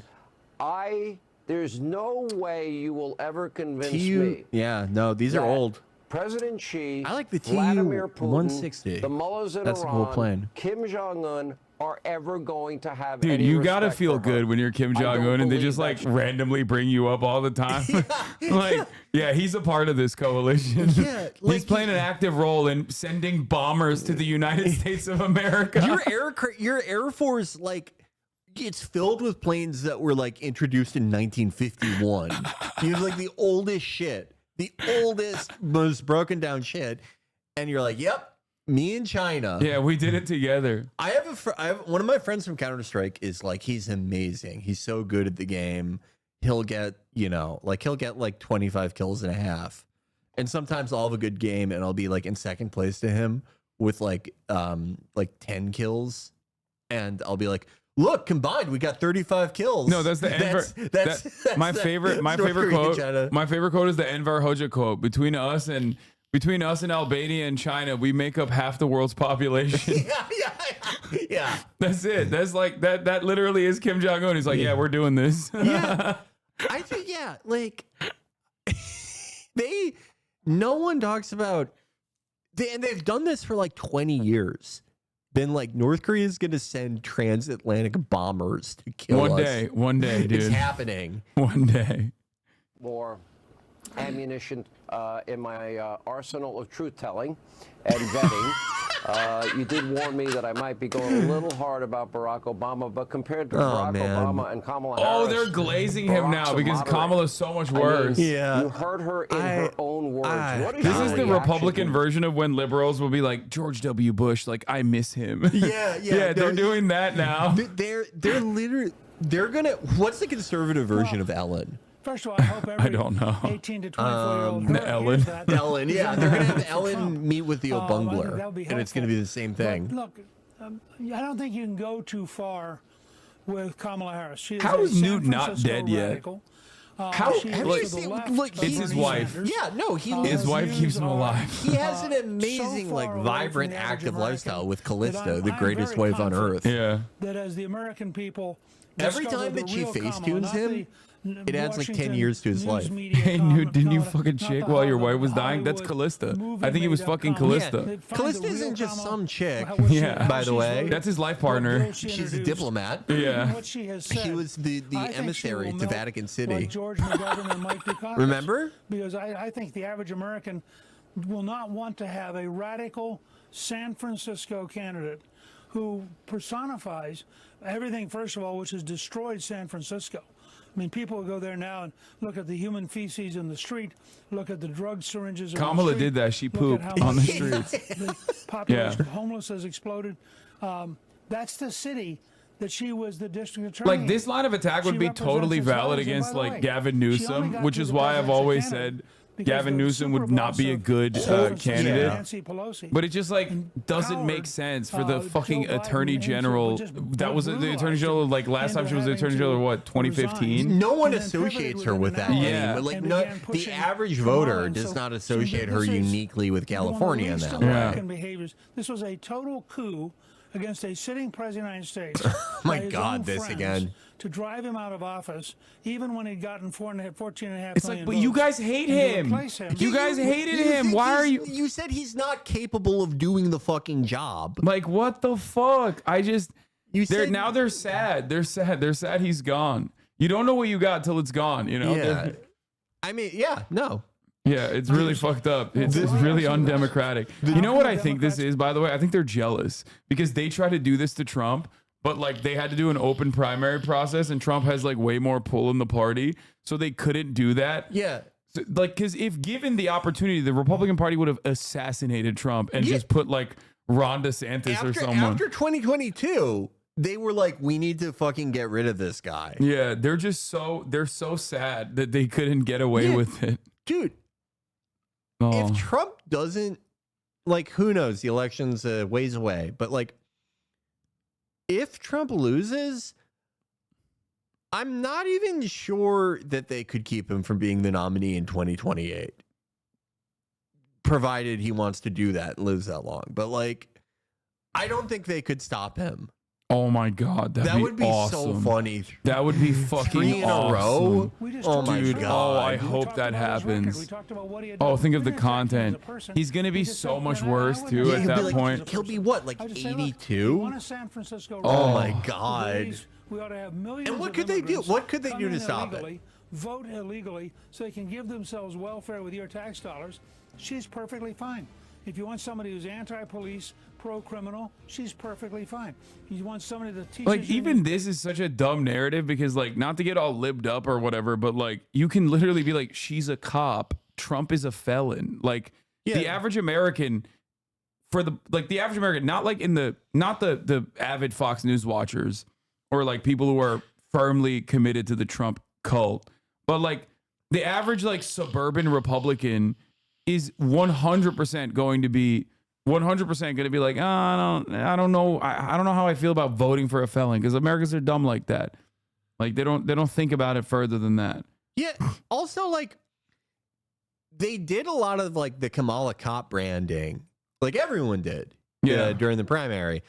That actually, I saw that become huge on the right wing internet, and obviously, like, people have very short memories, but like. I saw some articles of people saying that they're going to try to run that back this time to alienate younger voters. And I think that will probably hurt them more than anything. For sure. I don't think they'll do that, though. I think they're going to try to be like, he's a George Soros style prosecutor. Yeah, because it's incoherent. You can't like run on crime and then like do that. Yeah. That's why Trump had the back to blue shit. What is this? Kamala is taking stakes? Ted Cruz, Kamala can't have my gun. She can't have my gasoline engine, and she sure as hell can't have my steaks and cheeseburgers. Dude, lay off the steaks and cheeseburgers, man. Like, this is I love for your own sake. I love this is so like American because it's like the pretense with guns is like, okay, like we need these things in case like we need to rise against the tyrannical government, and that is just as important as hamburgers. Oh, did you see this? I posted this on my Instagram. This is fire. Like, this is, boomers are posting, baby. Is this a base lib post? I don't know if it's a base lib post or I don't know if it's like a scary Republican post, but then it's like Jeff Bezos is on there, you know what I mean? So I can't tell. It just doesn't make sense. It's hard to discern. Because like some of these are right wing, like most of these are right wing. Yeah. And Jeff Bezos is also obviously billionaire and is very much right wing, but like they say he's a communist. They're doing Pol Pot imagery with the MAGA hats on the skulls. Yeah. This is one of those things, you don't see a ton of these anymore where you don't know whether like a Jeff Tiedrick supporter did this or it's like a MAGA guy saying this is bad. Yeah.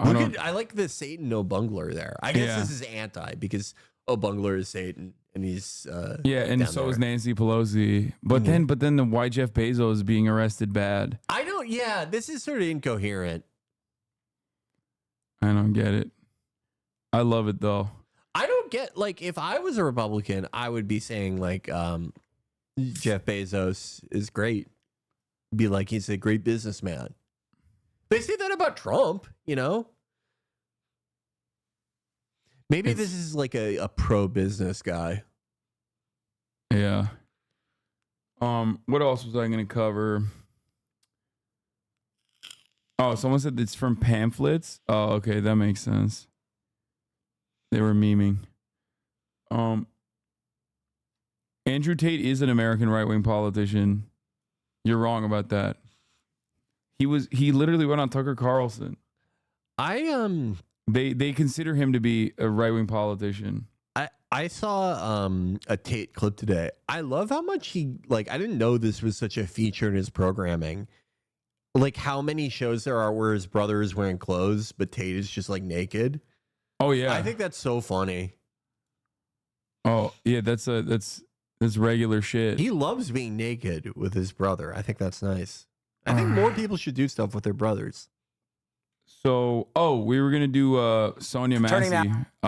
Before I forget, this is a harrowing, really horrifying, really fucking bad. This is a horrifying video. We briefly touched on it with a meme, but basically, though I'm not a fan of Andrew, but he did call out Gaza. Okay, bro, it's like Jake Shields also calls out Gaza. You know what I mean? Like, it's fine.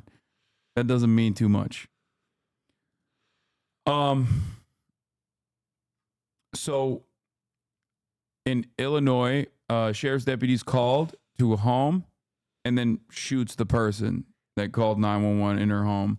Out to an unnerving I'm not going to story show out you of the video. Illinois, where a black woman was killed by a sheriff's deputy. I don't know how many after people have calling seen it, but it's one of the worst ones I've seen since the Carver shooting.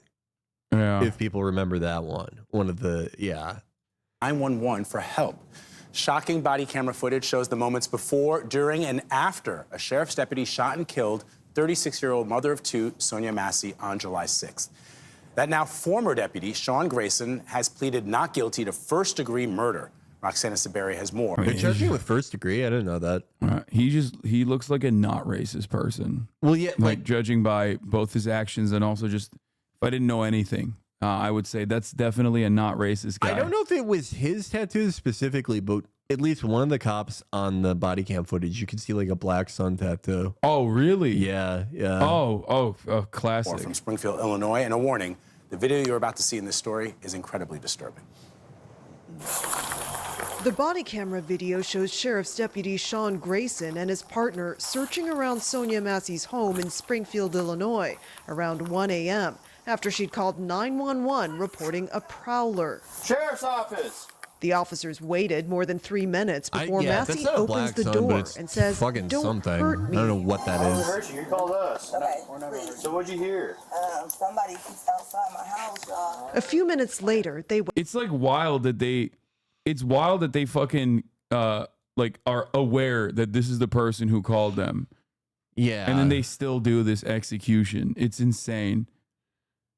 Yeah, I mean, it does kind of seem like he went into it wanting to kill somebody. This is the most, how can I get a Nazi tattoo without it obviously being a Nazi tattoo I've ever seen? Yeah. Yeah, maybe he just really loves like Assassin's Creed Valhalla. Who knows? Not a black sun. It's a Nordic protection rune. It's been appropriated by Nazis, but my very lib godfather also has one. Well, I mean, context. You know? It's a little different, I think. When you're a cop with that sort of thing. went inside. What is your last name? Shouldn't have to think about your last name. You're not in trouble. I just need to text. At one point, Massey got up to remove a pot of hot water from the stove. We don't need a fire while we're here. But within seconds... Yeah, the cop himself literally says, like, you know... He's suggesting that she do that. Yeah. Like, fucking Christ. The moment turned tense. Where you going? Away from your hot steaming water. Away from my hot steaming water? Yeah.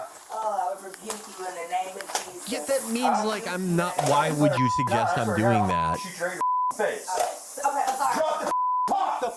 Drop the pot. Investigators say Grayson fired on 3 the times, fucking striking ground. Massey in the face. The second officer tried to like give the no way she could have 36-year-old even first touched them aid, with that. even though... Yeah, it's fucking... It's Yeah, just these pure guys, these evil, guys should nasty fucking shit. fry. Like, Grayson fucking God, discouraged him. I'm gonna go get my kit. She's done. He laughs, too. He goes, nah, it's a headshot. Haha, she's done. Look, yeah. She's done. you can hear it in his fucking voice. God. Yeah. Yeah, they say she threw the water when it just fell after she got shot in the fucking head. Yeah, like, Out of the Grayson later described the incident to ones we've responding seen officers. where there's like a full House is recording of clear. it, She was the only one. it reminds me so much of like the Carver shooting. Yeah. She's like, yeah, Jesus. No, she had boiling water and came at me with boiling water. You shot her? Yeah. She said she was going to rebuke me in the name of Jesus and came at me with boiling water. That's what all this is. Massey was pronounced dead at a local hospital. It was senseless what he did. And he never should have had a badge and a gun on his hip. Massey's father, James Wilburn, says seeing the footage of his daughter's death makes him angry and heartbroken. What's the hardest part about this for you? The last words that my daughter said to me was, "Daddy, I love you." And to know and realize that I won't see her again. I can't talk to her again. I think they also lied, right? They lied. Classic. They lied about like how she died. Yeah. How she was murdered. Instead of that, they went in 6 different police departments. Former sheriff's deputy who fatally shot Sonia Massey held 6 police they jobs. fucking move these guys around like priests who molest kids. They do the same fucking thing. They just shuffle them around like every county or township. Yeah. Former sheriff's deputy who fatally shot Sonia Massey in her Illinois home while responding to her call for help has held 6 different police jobs since 2020. Since 2020, in 4 years, the Illinois Law Enforcement Training and Standards Board confirmed to ABC. Is there body like... camera footage released Monday shows former deputy Sean Grayson yelling at Massey, an unarmed 36-year-old woman and mother of 2, to put down a pot of boiling hot water. The footage After he told her to do that. After Yeah. he told her to fucking take it off the Yeah. fucking stove. The footage reviewed by ABC News shows that Massey told the deputy, "I rebuke you in the name of Jesus," and then she apologized after the officer threatened to shoot her. She poured the water into the sink and ducked down behind a counter, covering her face with what appears to be red oven mitt. She briefly rose, and then Grayson shot her 3 times in the face. A review by Illinois State Police found that Grayson was not justified in his use of deadly force. The shocking aspect of this story is not that there was another fucking police killing of an unarmed black woman in her own home, but instead the fact that there was like actually swift criminal punishment for the actual perpetrator. Yeah. Which is like legitimately shocking. It's such a low bar, but it was at least. Apparently he was also discharged from the army for misconduct. Like this dude is. If you get like dishonorably discharged from the army, you should not be given a fucking job with any fucking sheriff's department or police department. I don't know how that isn't immediately disqualifying. It's because he got 2 DUIs in 2015 and 2016, so they were like, "Oh, oh we're yeah, good." this guy has great fucking judgment. Yeah, that's what. I don't know how happens. like. What is there any other job that people know of where it's like you can fuck up that bad and they just move you around? Only a few. It's like cop and, priest. Yeah.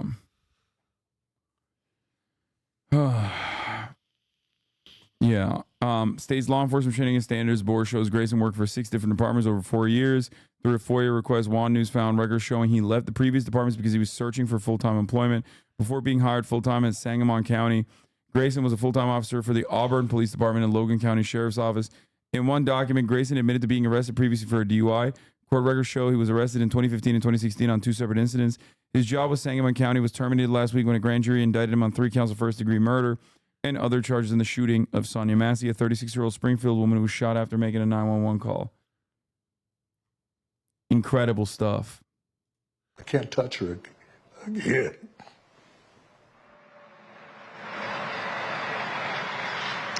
Last week, Grayson was fired from the sheriff's department. Documents obtained by CBS News show he has worked for 6 different law enforcement agencies since 2020. When reached by CBS News, Grayson's attorney declined to comment. Vlad? Roxana, thank you very, very much. It's remarkable and striking that he's worked for these 6 departments, and we don't know the circumstances Raises a lot of questions of why he was moving around so much. But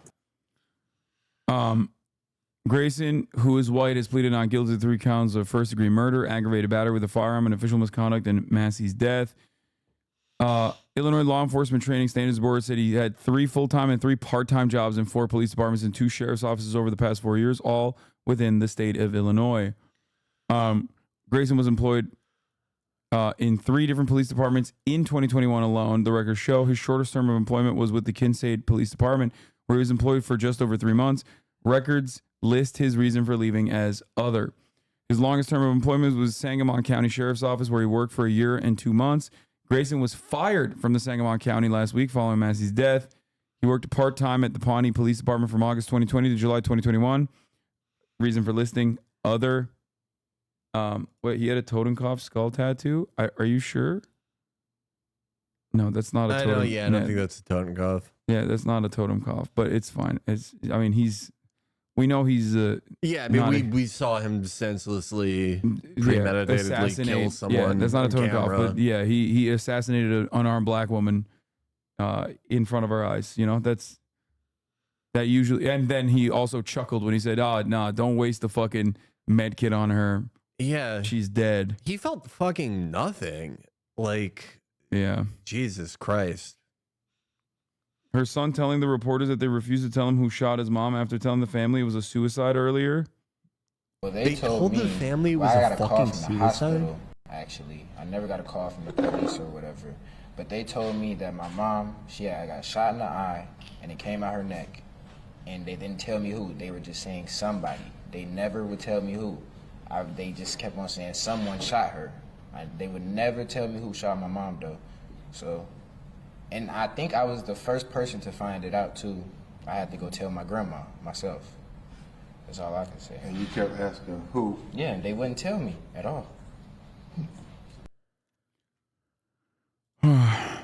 Jesus. Yeah. Like, it's like they told him it was a suit. Like, is anyone else from this department even gonna like lose their job over this? Like, fucking God. Nope. Shortly after, Grayson can be heard asking dispatchers a question. Does she have any call history for being 1096? Grayson asked at 1:26 a.m. A 1096 call refers to someone suffering from mental health issues. On the body cam video, Grayson can be seen asking Massey multiple questions about her mental health, like whether she has taken any medication. At one point, he even slows down his speech to ask her a question. After Grayson posed the question, a dispatcher could be heard asking if the gunshot wound was self-inflicted. The answer given by deputies is not clear. In a different recording from later in the morning, a dispatcher says the deputy's response was too short and the county office's recording software did not pick it up clearly. From there, dispatch calls in more units to the scene from multiple different agencies. We don't actually know what happened. He just screamed, shot fired. Somebody heard. One of the dispatchers heard the gunshots and said female shot in the head, but we don't know if she shot herself or if a deputy shot her, the county dispatcher said. The dispatcher takes a pause and then adds more information. They're now saying self-inflicted, she added. So, like, their original reporting was just to fucking hide it and make it seem like she shot herself. Yeah, if this wasn't recorded, like, we would have probably never heard about this. Oh, 100%. Yeah. Yeah. It does make you wonder how many things like this, you know, where we're told it's like a suicide or something. The reason for dishonorable discharge would be equivalent to a civilian committing a felony. That's how serious his conduct was. Was he honorably discharged or dishonorably? U.S. Army dismissed for serious.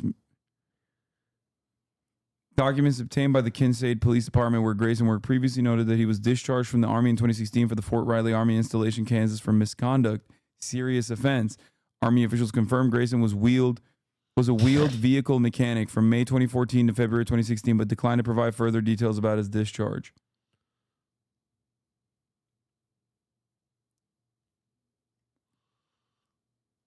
I watched the video. Nobody ever said. No one ever said she shot herself. No, this is after, when they're talking to dispatchers afterwards. Do you not see it? This is WGN9. It's not like some random fucking blog we're looking at. It's local news reporting that went in and talked to and got records with the dispatchers.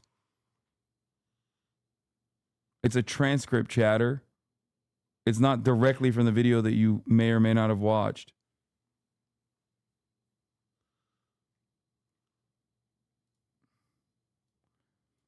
They used their mental health problems against her. This is also a consequence of ableism. They used their disability against her. Yeah. Here's Sonia Massey's dad affirming that this would have gone nowhere if not for the body cam. I'm calling for the sheriff's resignation because I think it's a culture to treat this family this bad, to call these lies. If it were not for that camera footage, we as a people, they would have lied and they would have lied their way right out of this. I'm calling for the sheriff's.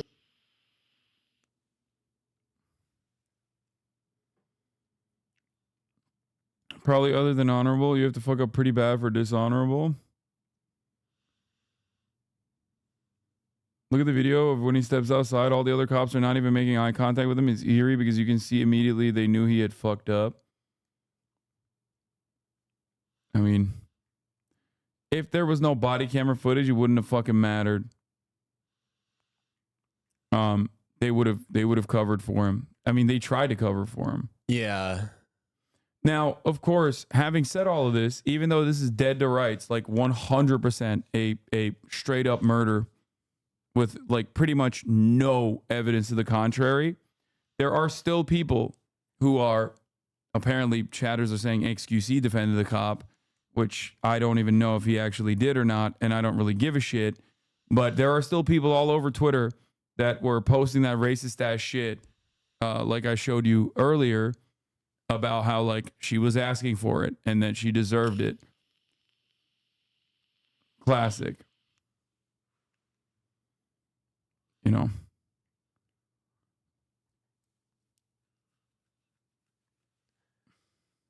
Yeah, like she went out of her way to like fucking empty the pot. She was turning the stove off. The cop told her to do that. Like he suggested it. And the fucking I rebuke you in the name of Jesus, that's her. She's saying like, why are you even suggesting I would do that? Yeah. Anyway, don't DAs work with police? What interest do they have in prosecuting cops? It depends. I mean, like with something like this bad, even like the most cynical reading is that like you need to maintain like some level of legitimacy in the eyes of like, you know, in the eyes of your constituents. Yeah. And also it depends in terms of like, I mean, there are like progressive DAs that like, there are reform DAs, right? That right-wing Republicans constantly talk about how like George Soros is funding all around the country or whatever. Like Larry Krasner, like there are definitely DAs out there now, especially that do put the crosshairs on police malpractice, police misconduct, which is weird because like they should be, they technically should be doing that all the time unconditionally. Like you shouldn't be considered like a different kind of DA to do that because the law is the law, right? But they did that. I really gotta stop bringing up excuse opinions. Someone could convince him to eat dog poop if they had like 20 minutes to pitch it. Who cares what he thinks about anything ever? Yeah, I don't know. I think they're just doing it for drama. Yeah. They're like, oh yeah, Hasan said this about you, and then they clip it and they post it on his fucking stream. I already gave them that drama clip earlier. So, but yeah, I don't know what else to say about this. People claiming she threw water are so infuriating because they don't stop to think that they're saying some hot water deserves a fucking bullet to the head. Like, it's just, that's always what's going to happen. And if there's nothing, they will just lie. And in this circumstance, there's nothing. So they're just fucking lying. You know what I mean? It's like when another school shooting happens and they can't find like one reason for why this school shooting happened that could have changed the dynamic altogether, like door control or whatever. So then they just start making up shit. Like they start hallucinating that this was a Fed who went into the school to specifically do like gun control, even though no fucking politician ever is like, yeah, we got to do gun control after a mass shooting. So like, there's always a thing that people will come up with to justify their preconceived notions. Like they didn't. No one on Uvalde PD like even like lost their job after that, much less any type of fucking gun control. Yeah. Any updates on whether there will be a presidential debate? Not sure. I actually don't. I don't know. Anyway, if he thought water would be thrown, he should have disengaged. Cops are 100% in the wrong. No, that's not even a thing. Like, that's not even.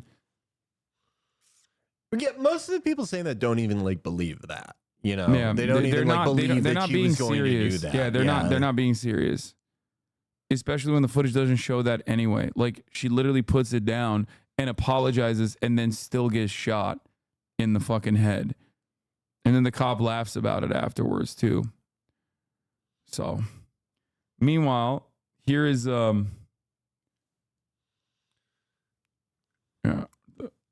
is the NBC presidential debate. Fox News invites Harris and Trump to debate in September. I wish they would do it earlier.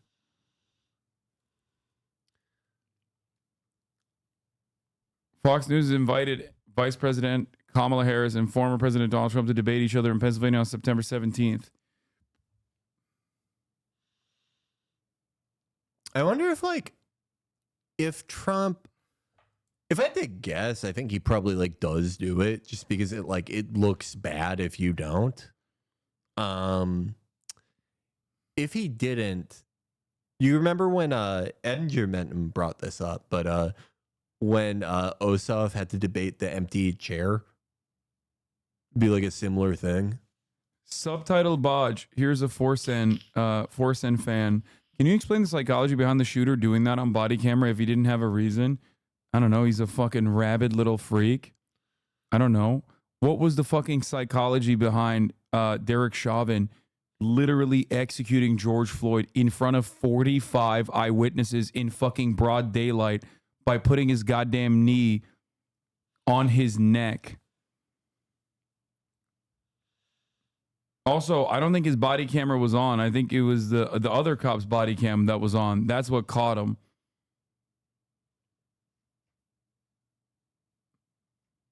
The psychology is cops know that they can fucking get away with it. Yeah, I mean, or both were on. Someone's saying shooter's camera was off, but I don't know. Yeah, I mean, like I don't think there's a limited amount to of how much you can get inside someone's head in a given moment, but I don't really think there's anything useful you could ascertain beyond like he just probably wanted to kill somebody that day. Yeah. He turns his cam on after the shooting, but it keeps the 30. Oh, that's right. So body camera footage always has like roaming footage. So it's permanently on, and it collects data 30 seconds prior and 30 seconds after you turn it on or off. That's actually literally the reason why some cops get caught. Like, for example, in Baltimore Police Department, they famously have a case where they would go and like there's a group of like there's like a drug unit that goes in, arrests someone, walks over, dumps a fucking bag of drugs and hides it, walks away from the bag of drugs, turns on his body camera, walks up to the area, the pile that he just neatly organized, conveniently finds a bag of drugs and goes, oh, well, there's drugs here. This arrest is warranted. Meanwhile, because the body camera has roaming footage, they have the 30 seconds prior to him fucking turning on his body camera, and it perfectly fucking corresponds to him literally dumping the drugs there to begin with, only to find it. Yeah, this is a famous case from Baltimore from a couple years back. I never heard of this. Yeah, I covered it at the time. See, look at this. Look at this fucking goofy ass dumb fuck. If you get like the deck is so stacked for you if you're a cop. If you're a cop and like you get caught doing this, like labor camp. They should make you build fucking civilian F-16s. I also think like there's other provisions too. Like I think body cameras automatically turn on or automatically start recording when you shoot too. But In the video, the guy filming it confirmed his camera was on, which might indicate he didn't know beforehand. Anyway, there's footage of her trying to throw water after the first shot. No, dude, there's no. What are you talking about? What? Like, no. There's no, like, she literally, we just read the reporting on the matter. First fucking shot. Yeah, she literally says, I apologize, gets down, picks her head back up, and then gets shot. The people that say that are trying to make others believe it. Everyone wants more numbers. Always ask them, who are you trying to convince?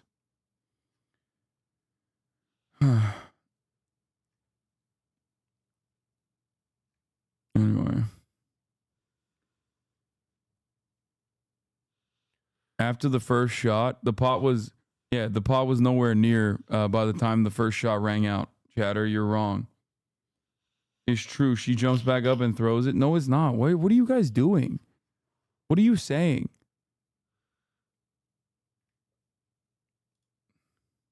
There's doctored footage? Wait, really?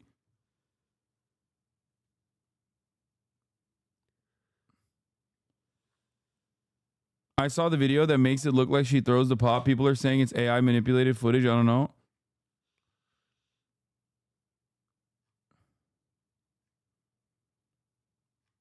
What?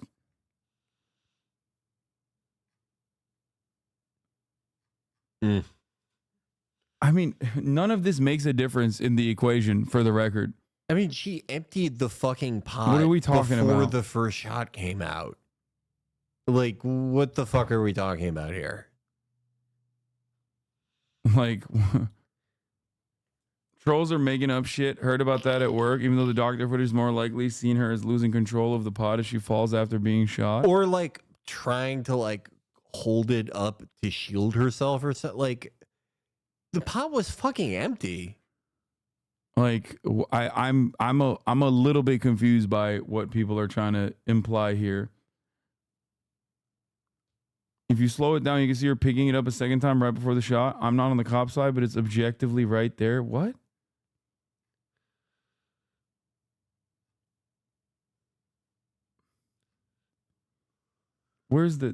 There's a big debate surrounding whether or not she threw the pot. Yeah, I don't think it matters, but people are debating it.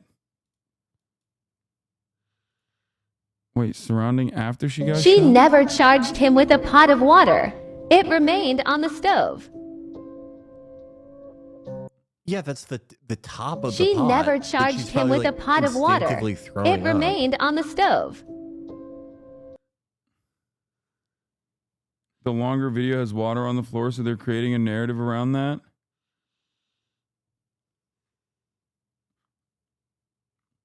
I just watched the video. She didn't throw the water at either of them. Even if she did, it cost her both far away to avoid the splash zone.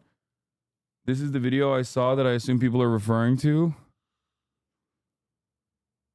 Here's the slow motion video of Sonia Massey throwing the pot at the officer. Wait, that video doesn't show her. It doesn't fucking show any. Like, what are you talking about? That video is also Jesus like, what the fucking fuck? Christ. That video literally does not show like any pot or whatsoever. Yeah, this is. What is in her, like, I can't even tell what's in her hand, but that's not even the real video. Yeah. And even then. Oh, wait, no, he says drop the pot, and she does, doesn't she? This is before he starts shooting. So I think they doctored it. I can't, like.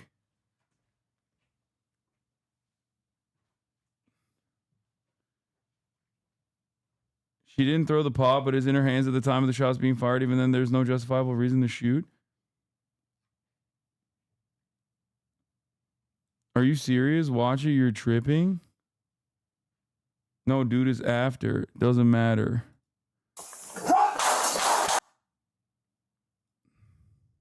Pop the fucking drop the fucking pot. Drop the fucking pot. 19 shots fired.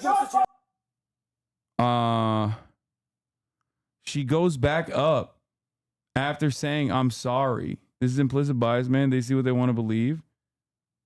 She puts it down, then picks it back up, but the use of force is not justified. She was bent down, kneeling when she was shot.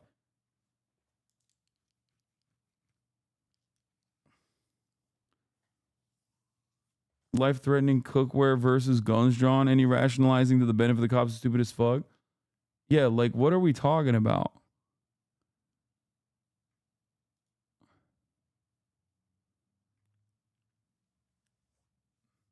This is the link. This is what people are talking about.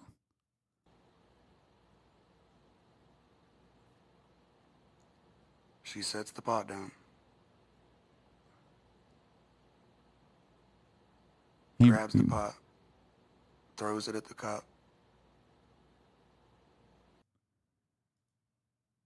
Boiling water 5 to 6 feet from her. When are we litigating this? These are not good faith arguments.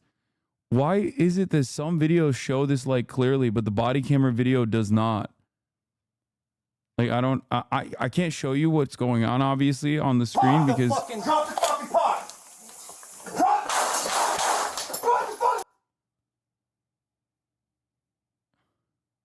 they better record the trial or this shit will never be put to rest.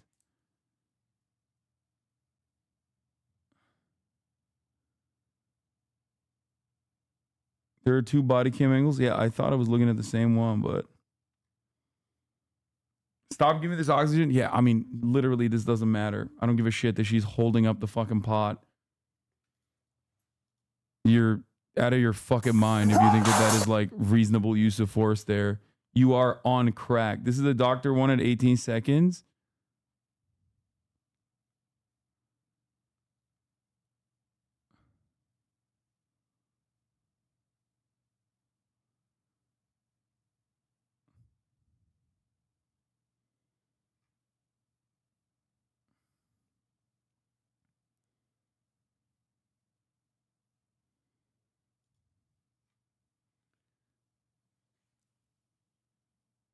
Yeah, it's also wild because, like, it seems like the cops are not on board with this either. Like, they swiftly fucking issued charges.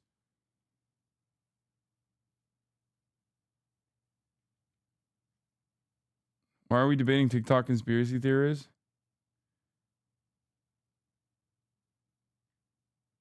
I know it's a bit off topic, but given earlier today, why did Netanyahu's family insist the brothers were killed by Germans instead of Ugandans as they were told?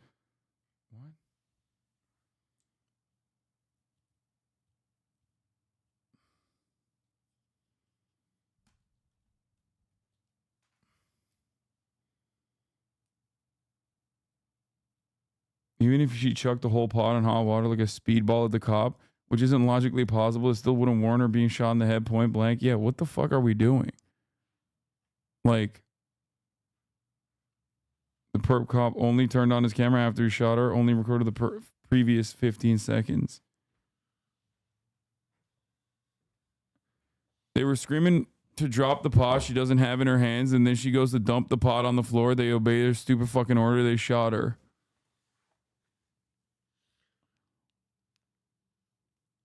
Look at the next cop down to the left after it happens. They're streaming water on the chair and the pot's sitting there as well.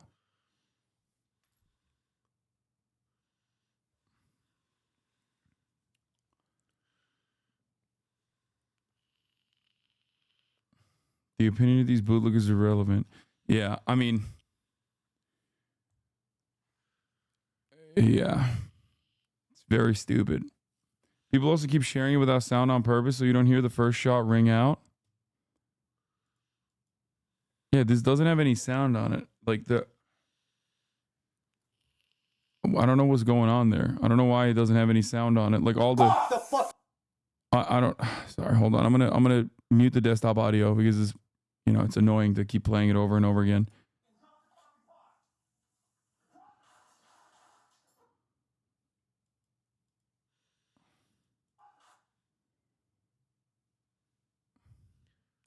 Like, I think she goes back to pick it up.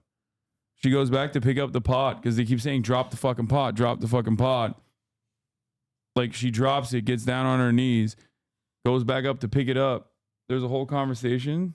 Start here. Stop encouraging this Reddit investigator shit. This is the edited video. I don't want to see these fucking Nazis, man. Like, posturing and saying hot water scalding can be life-threatening.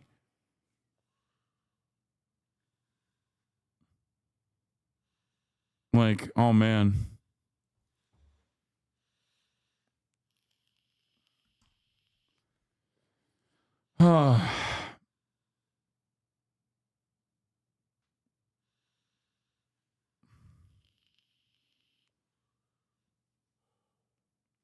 Yeah, she literally apologized before they fucking executed her. Stop encouraging this Reddit investigator shit. Man, shut the fuck up, okay? I know these are not good faith arguments, but for the upcoming week, you're going to be hearing these bad faith arguments. So would you rather me know all of the fucking details in order to address it more efficiently? Or would you rather me just go, oh, sorry, I'm not going to fucking... I'm not going to do that. Like, I know, it's stupid as fuck. It's just horrific Nazi shit. But ultimately, I want to make sure that I have all of the details.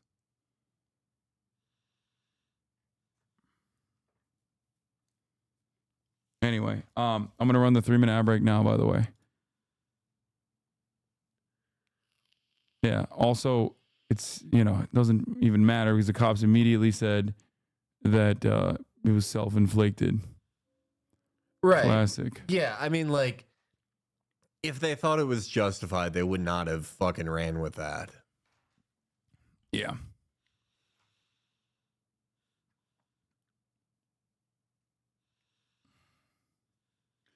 Anyway, all right. Here is Donald Trump doing the same white supremacist narrative, except this time against undocumented migrants.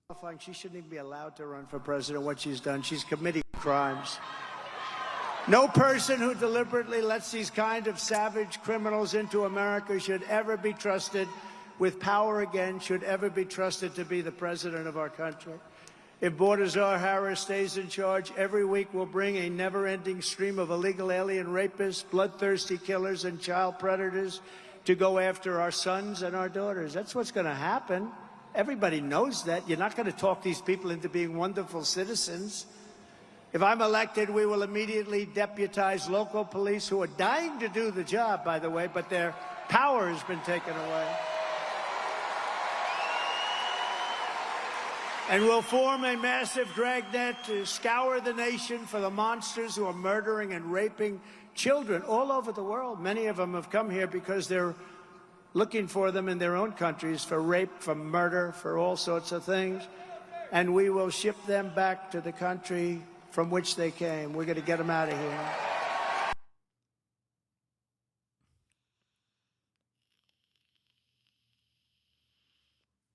That's insane. I mean, yeah, no, it's like pretty similar to his 2016 stuff. He like didn't do as much of this in 2020. He struck like a weird, almost like contradictory tone in 2020. If you remember, like the criminal justice stuff he did. Oh yeah, the First Step Act. Yeah, which was bipartisan legislation that he signed into law, but it wasn't like his fucking policy. Right. But that kind of shit, and that's one of the most like annoying. That's one of the most annoying parts about this is that like bipartisan shit only gets passed under Republican. Like no Democrat under a Democratic leadership, like that kind of First Step Act would not get passed. Right. Republicans do everything in their power to stop that from happening. By the way, FBI Director Christopher Wray, with respect to former President Trump, there's some questions about whether or not it's a bullet or a shrapnel that hit his ear. That's still in contest? I think with respect to former President Trump, there's some question about whether or not it's a bullet or shrapnel that that hit his ear. So it's conceivable. Although, as I sit here right now, I don't know whether that bullet, in addition to causing the grazing, could have also landed somewhere else. But I believe we've accounted for all of the shots in the cartridges. So let us. That's crazy. I'm not like caught up with my deep state mythos. They hate Christopher Wray, right? Yeah, the Like the FBI is MAGA woke people. and gay Yeah, because they're yeah. like doing they're a part of Brandon's DOJ. Yeah. Yeah. Oh wait, no, right. I actually saw DeSantis people use that as like a point against Trump that he appointed Wray. I mean, It doesn't matter. They're now woke and gay. Yeah. Christopher Wray, yeah, more that's like woke and gay. Half of like the biggest enemies in Trump world are like people that he appointed. Yeah. I always thought that was funny when people were like, Trump is fighting against John Bolton. And it's like he gave him a job. Yeah. Like gave him a job to fight against him. Yeah. Or what's his face? What was the guy that also looked yabba dabba do as fuck? Oh, Rex Tillerson. No, the other one. Was he the attorney general or the fucking head of the DOJ? Oh yeah. Oh, Bill Barr. Bill Barr. Dude, come on. He is so yabba dabba do. Well, Bill Barr. You know the thing about Bill Barr's dad, right? Jeffrey Epstein associate. Not just a Jeffrey Epstein associate. He hired Epstein when Epstein taught at Dalton. Yeah. But he also, Bill Barr's dad, he wrote a science fiction novel about a future where the oligarchy keeps like young women as broodmares, as like breeding, as like a stable of like breeding. Was he writing that as a dystopia or utopia? I mean, I haven't read it, but it's interesting considering his history. It's called Space Relations. Did you see the fist pump shirt behind Trump? Yeah. People are already wearing the best merch. The Republicans got the best merch. Do you think all the Dem drama would deter undecided voters and they'll just go, fuck it, I'm voting for Trump? What? There is no Dem drama. It's just Republicans trying to act like Democrats are in a drama panic. They're not. They literally operated like a legitimate political party for once. Democrats fell into line pretty quickly. They got scared into a baseline of competence. It was I've never seen it. That was shocking. Yeah, it was sort of like a mirror image of the Biden consolidation. Yeah, it was like when Obama. Oh, you mean when Obama made some phone calls? Yeah. Remember that? Like, remember how like it was Pete and like it was everyone who like they had already peaked, but like the Super Tuesday states like voted horribly for them, especially Pete. Yeah. But then also Beto was there, and it was like, why is he here? Yeah, he's not even fucking single wasn't even delegate. running. Yeah. Wonder what Beto's doing now. Oh, this is have you seen these 63 polls? percentage points over Trump. Biden had a We watched it earlier 47 today. point advantage over Trump. Hispanic voters. Yeah, no, I mean, Donald Trump's advantage over people Biden were was just 9 so points. fatigued by Biden. Yeah, Hispanic voters is crazy though. Like Trump is still clearing. I mean, obviously you got Venezuelans and Cubans and Florida and shit, but like, and also Texas. 5-point advantage over Trump, where he was tied with Biden. Take a look here too. She has flipped the script on whether or not people are voting for her or against Trump. 50% now say they're voting for Harris. 50% say they're voting for Harris to cast a vote against Trump. Look at what it was with Joe Biden. Only a third of his voters were voting for Biden. And Donald Trump has increased his affirmative vote now. 74% of Trump supporters say their vote is for Donald Trump. Only a quarter are saying they're voting against Kamala Harris. Abby? David Chalian, thank you for all of that. Back with my panel That here. could be either Really because he got fascinating shot numbers. or because they just like don't hate Kamala Harris as much as they hate Joe Biden. The Yeah, Democrats' I mean- hands, basically. Yeah, so this is I the mean, part also, like like, about campaigns, there's is making just, the like- math and work. The average So, Republican one thing that I is think just we're so seeing now into with Donald the Trump. introduction of Kamala Yeah. Harris at the top, most likely at the top of the ticket, is that her base is rallying around her. It's really hard to win at the national level if you don't have a constituency that is going to help push you. We're up to waiting just for more polls, chat. baseline. Eventually, more will come. I do think that like Are doing that right now for Kamala Harris. there is a There's still very segment of not the black population that she needs to go out and significant talk to, group of particularly voters who were just completely exhausted by the idea of Yeah. having to vote for Biden or even seeing Biden. That will consistently bolster Harris's chances. 100%. Like there are definitely a lot of Americans go, "Oh, that's a young woman," like, and not an old guy that I just kind of hate and associate with like shitty my living circumstances getting worse, and immediately go, "Yeah, I'll vote for her over Donald Trump. I hate Donald Trump. You know, I'm fine with this." It's more so a matter of whether or not, yeah, Trump is up +1 versus +4 from the last poll. So like Kamala Harris has already picked up steam immediately. Now, the real question here is that a consequence of like all of the positive news coverage surrounding Kamala Harris and like the additional attention that she has gotten and the feeling that a lot of voters have, like you mentioned, that they were just like jaded and bored and not interested or outright resentful for having to vote for Biden again? Is that the initial excitement? Will she be able to capitalize on that initial excitement? And will she be able to move that initial excitement in a positive direction or continue to move? Or will that fizzle out? It's, I mean, hard to say, right? I mean, it depends on how many people from Biden world she's keeping on board, and very importantly, how few people from her 2020 campaign she's going to keep on board. I think either would bode pretty poorly. I do kind of like, just knowing what we know now, though, who would I rather be in this race? I think Harris is in just a much stronger position, given that she has there's way more potential upside to her momentum. There's way more heights she can go to if she can like continue to capitalize on that. Trump has like a definite ceiling in a way that Harris does not. Yeah. With Biden and Trump, that was such a hard thing to call because they both had. It's so rare to see they're maxed two out candidates with such strict ceilings.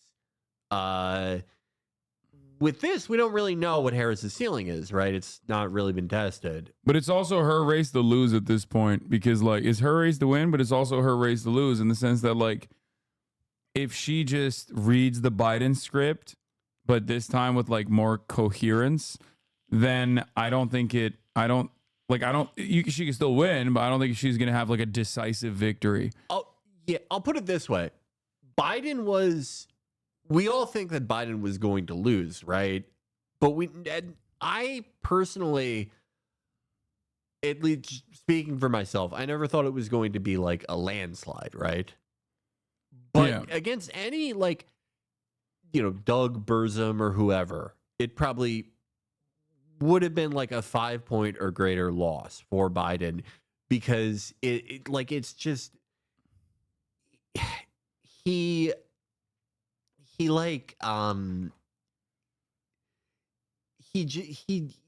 was just so like disheartening. Like his supporters, I've never seen a group of people who support a candidate who felt such palpable anxiety and misery every time their candidate spoke. Like it was insane. And what was so insane about that was that Trump wasn't ahead by more. You would think that is an ideal situation to be running against Biden, but up until after the first debate and his week of horrible interviews, it was still kind of a toss-up in a lot of people's eyes. That kind of shows what an incredibly weak candidate Trump is. I think that was lost in all of this, and that was why the Biden people loved to talk about Trump like he was this electoral monster and this singular talent that only one guy has beaten. Because when you actually acknowledge that he is incredibly fucking weak, it shows how weak Biden was. Yeah. He brings some electoral advantages that other Republicans did not have, certainly. But he also has massive, massive weaknesses that no one really likes to acknowledge on either side.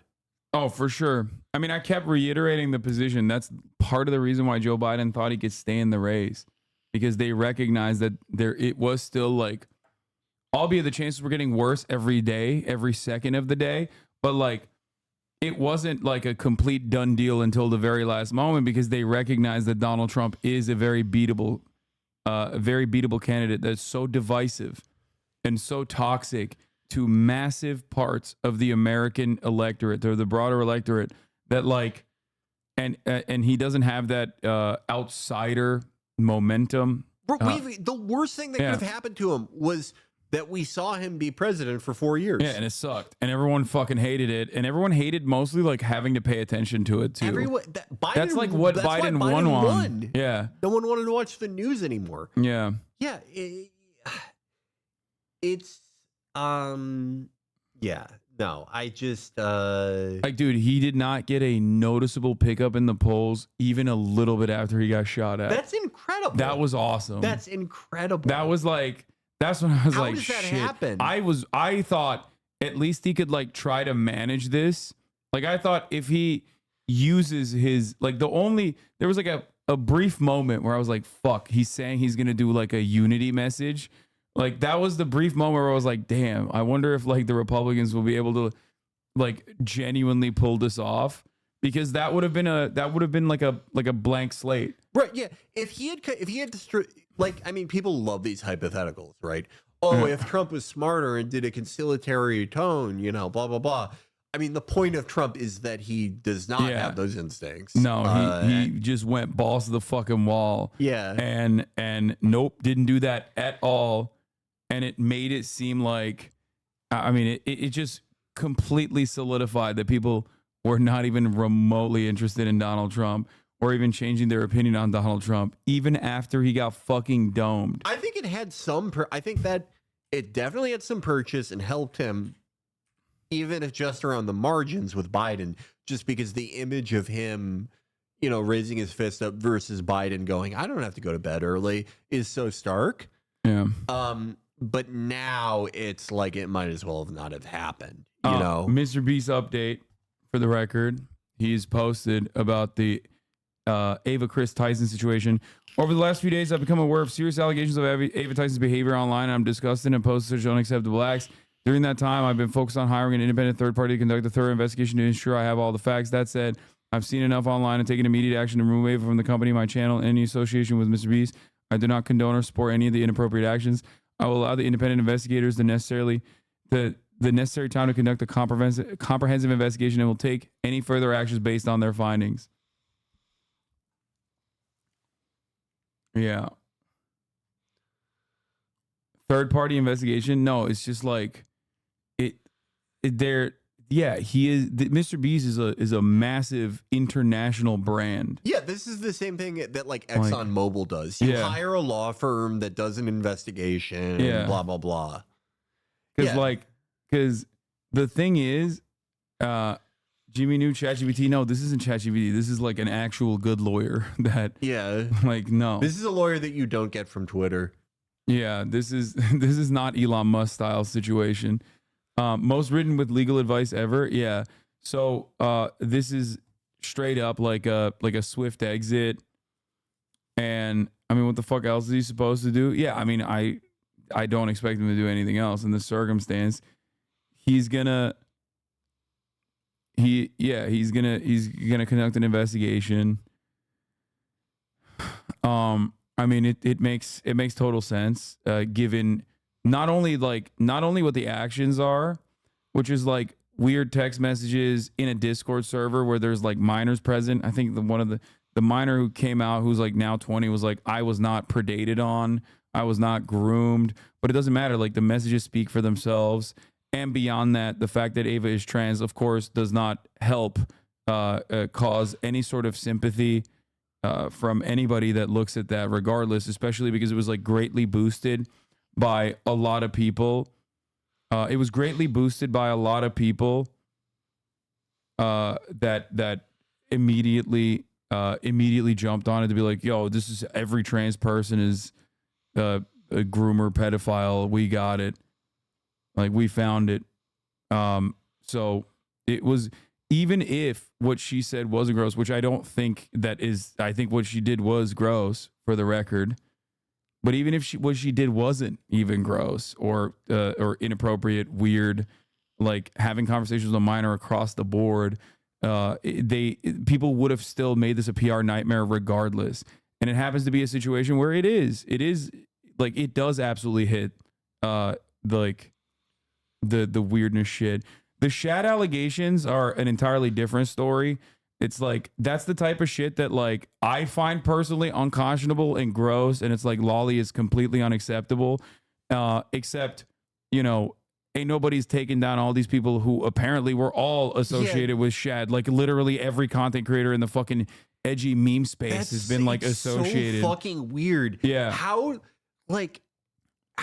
does like it's like Ehud Barak going to Epstein's house. It's the same thing where it's like, how can you need hentai this badly? Like how are you this hard up for like fucking hentai? I don't even understand being into hentai in the first place, but like wanting it that bad that you're like fucking talking to this guy and like, holy shit. I think it was because like it's just clout, right? Like I think a lot of people don't give a shit.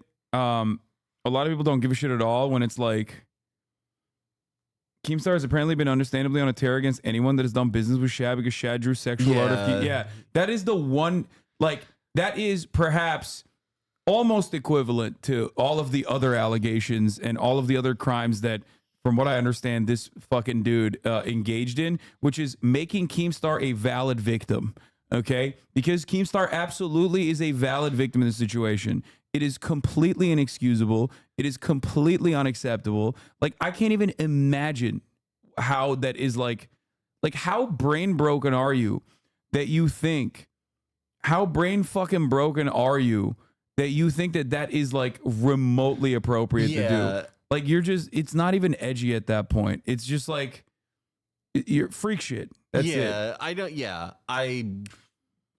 I think any parent would have the exact same reaction, or at least I hope they would. Yeah. It's the name of the dude is Shadman, I think, right? Isn't it? Yes. Yeah.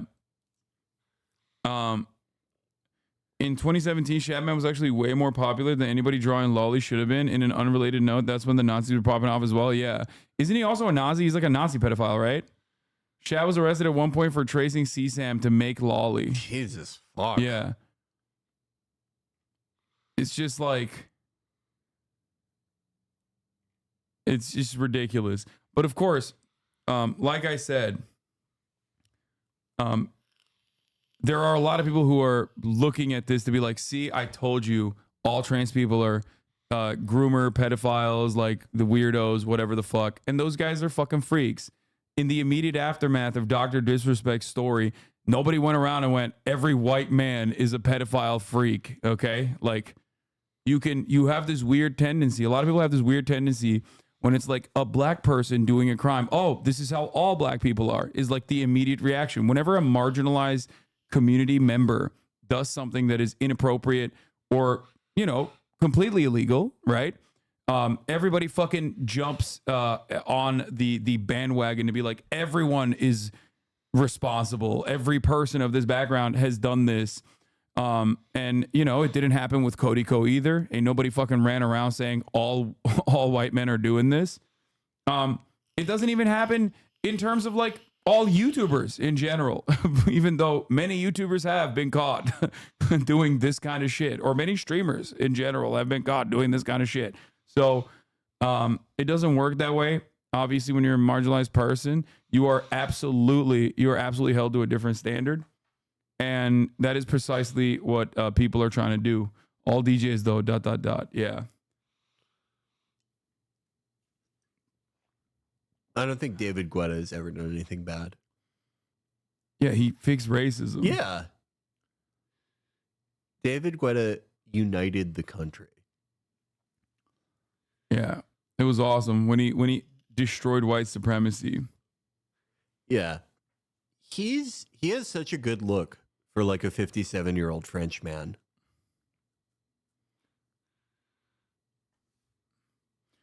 I'm not gonna lie, if you're an adult interacting with minors on Discord, Twitter, etc. on a daily basis is very weird. I agree. Yeah. It's just like it doesn't make any fucking sense. It doesn't. Like, is that comment that Jimmy made about Bad Baby real? Yes, of course. That's the other side of the story, is that like he and Ava were like very, like they were all fucking 2016, 2014, 2015, 2013. They were all edgy. They were all like super edgy content creators that like made pedophilia jokes all the time. The problem is, for Ava at least, she had not come out or even recognized that she was trans back then. So of course, when they were popping off, they were defended and seen as like edgy white boys. You know what I mean? That's it. That's the difference. Wasn't Mr. Beast 11 in 2016? Yeah, they were young as fuck. But like, that's the other side of it. It's just like they're still kind of young, if I'm not mistaken. In general, I just don't like the idea of like holding people's like public posts they made when they were like 16 against them, you know? Yeah, they were 16 in 2016. People forget Mr. Beast was a PewDiePie stand during the Felix weird Nazi arc. Yeah, I didn't have that. What? A weird Nazi arc? I'm kidding. Wait, what? I don't know. Because his name's Felix. I like doing that. You did the classic Felix bit. Yeah. Oh my god, chat does that every time, dude. Every time they're like, XQC's coming on the stream. And it's like, yeah, dude, XQC's coming on the fucking stream, dude. Not. Oh my god. I didn't do that. Chad is from Switzerland, got an art scholarship, but had a public portfolio his school found and literally had him arrested and expelled. So he started drawing anything for money, and that's how his edgy persona developed. Alienated himself to extreme. I know this because I was a Newgrounds kid. You have to be so weird for like the Swiss to exile you. Yeah, if you're what one the of them. fuck? That's they probably that is probably like the capital of Eyes Wide Shut shit, Switzerland. And they were like, this is too fucked up for us. Yeah. 20 talking to kids is nasty though. 100%. Yeah. You will never. I will. That's insane. I will never argue against that. Right. No.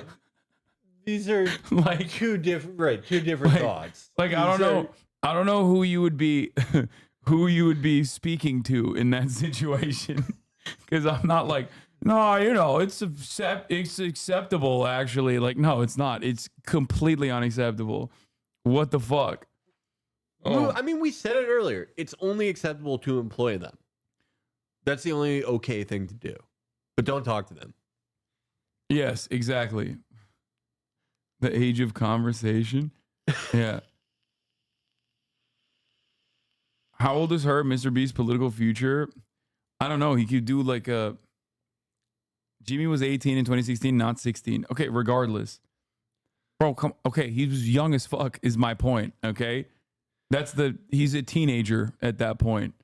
And that's not a good enough excuse regardless, because again, I remember that time online. I was online at that time, and let me tell you, I was getting fucking I was getting harassed pretty much, not to the same degree, of course, but I didn't have the same like security and the same safety net or the community at the time. But I was at the Young Turks, and I was getting shitted on nonstop by all the edgy white boy YouTubers. Not to say that was what, not to say that was what Mr. Beast was doing, but like pretty much the entire space was very, very aggro back then, which is why I always bring that up. Like the internet has definitely gotten a lot better. It's getting worse now with like Twitter. It's getting significantly worse now with Twitter, but like, I remember like that era, 2014, like the Gamergate era was pretty fucking bad. There was not really a lot of avenues for leftist content. Like that didn't really exist. Yeah, no. And then Chapo Trap House came out. The first podcast. Yeah, the first podcast to ever do it. If people could see my post from 2018, they would kill me. Not because I said anything like, like that bad, but it was just like I would like at Jim Norton and be like, great episode today. People would kill me. I wasn't a fully formed human yet. Yeah. I was exist. replying to you. that's I was true. replying to UFC fighters and being like, "Good job." Great fight, People would sir. kill me if they saw that. It was annoying back then. People just thought it was cool to be a terrible person without any reasoning or justification, just clout. Yeah. And plenty of people did get clouted up off that shit, which is why it almost reflected like kick style degeneracy in some ways. Yeah. That's why when you look back at that's why the joke is like whenever you look back at a video from like 2014, you're like, there is going to be people saying slurs in this video for sure. With Kick, what's so weird about like Kick is that it's like if that stuff like pre 2015 internet, if it was like institutionalized to a high degree, like YouTube, that's what's so strange about it. YouTube actively supported and facilitated kick shit on a regular basis on its platform. Every platform does that, by the way. It's basically like a cheat code to grow, because pretty much somewhere along the line, like they figured out, oh, if we have like super right wing and unhinged content, like people just stay on the platform more. Turns out these fucking neck bearded basement dwelling weirdos spend a fuck ton of time online, and that's really good. That's like really good if you're trying to generate ad revenue and time on site. And that is precisely what they did. And they just kind of let that shit loose. Yeah. You'd get hate bombed for even leaving a somewhat critical comment on a right-wing YouTuber. Yeah, go watch my like old PewDiePie videos on my channel, or go watch my old like Jordan Peterson video at the Young Turks from like 2018, and you will see what that era looked like. Now, obviously, there's still, Asman chatters call it the golden era. Exactly. That's all you need to know. Okay. That's all you need to know about that era of the internet. Oh yeah, I guess there's no volunteering or praxis watching YouTube. What praxis? Well, like, no, there's no praxis or volunteering at all in this situation. I'm just saying that like, there was a lot of fucking insane hate rating happening at the time. Yeah, imagine calling one of those apolitical YouTubers right-wing period. You're getting called pussy and whatever designated slur. Oh yeah, no, it was slur galore. It was definitely slur galore back then, for sure. I think the internet is like, it's very cyclical.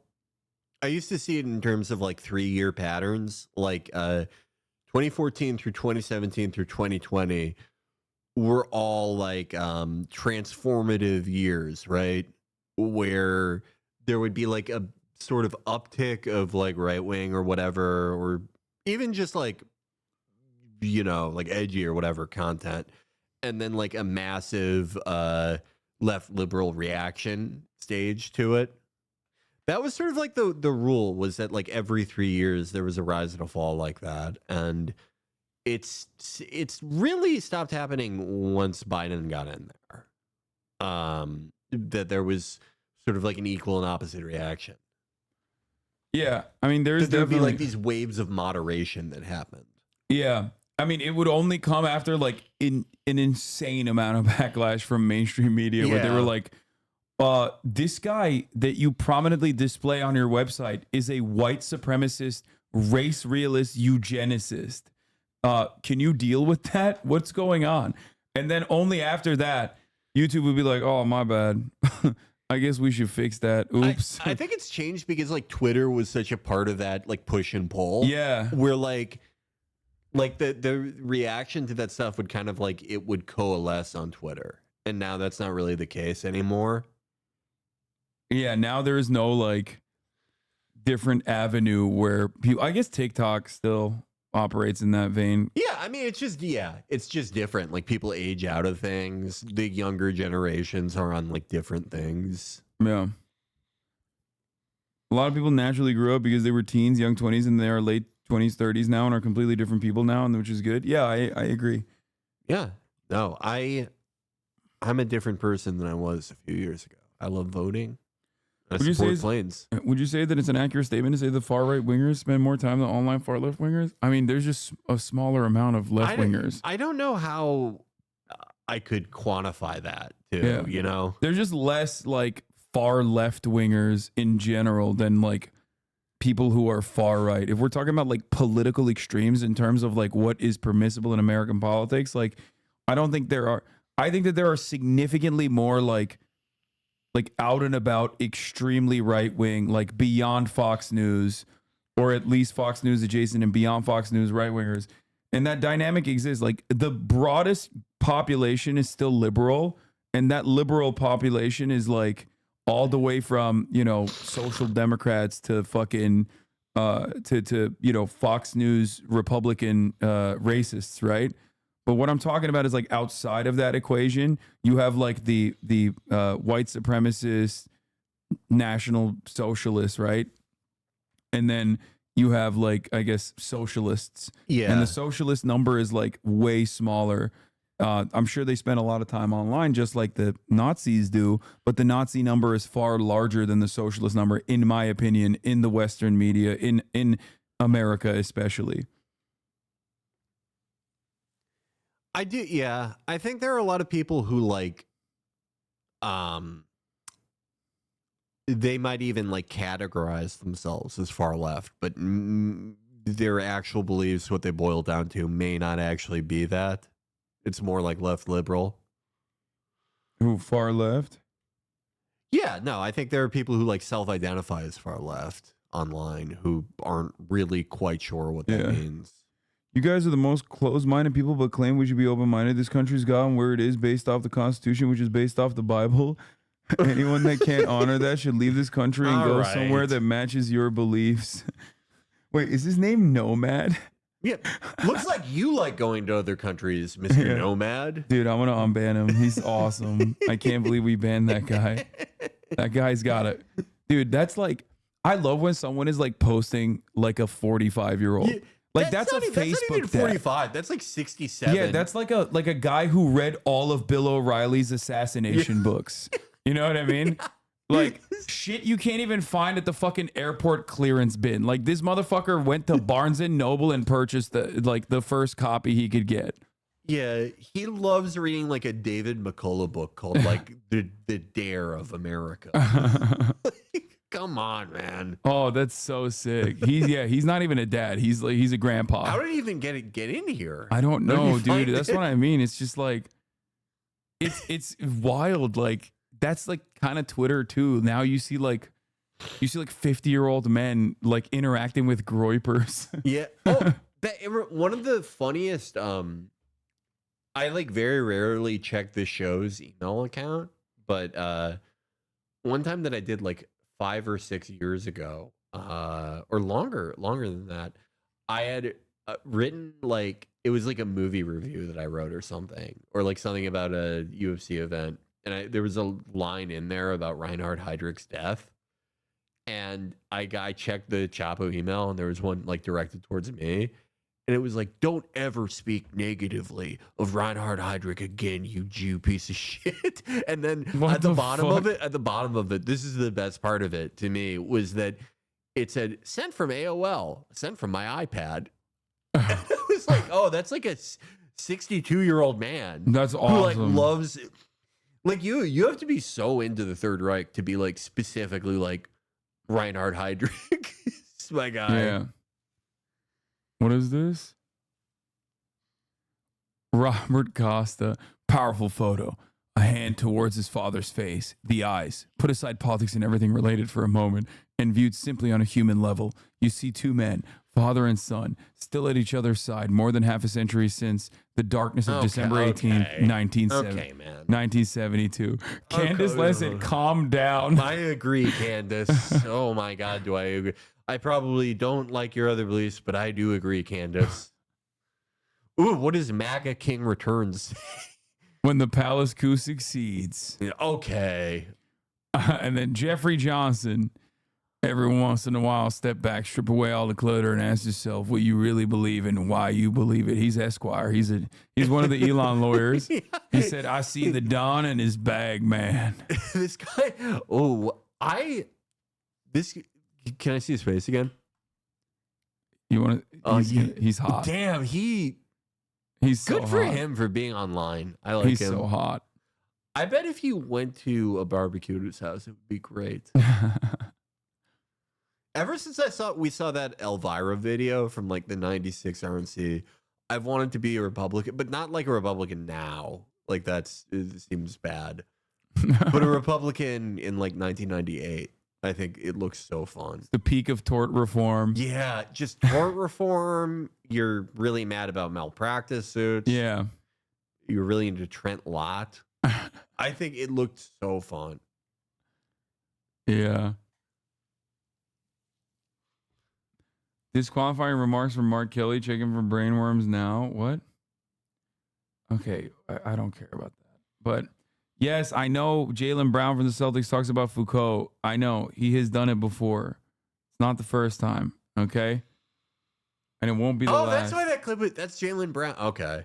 Wait. I don't know anything about basketball, but yeah. Yeah. No. That's why. I had no idea who this was. I just thought people were posting some guy. Plays for the Celtics. He's a Berkeley grad. In his work, Discipline and Punish, he explored the evolution of power and the dynamic of it and how it's changed from physical authority to psychological authority. So Foucault uses this as his theory of modern power, that surveillance is used as a key instrument in modern institutions.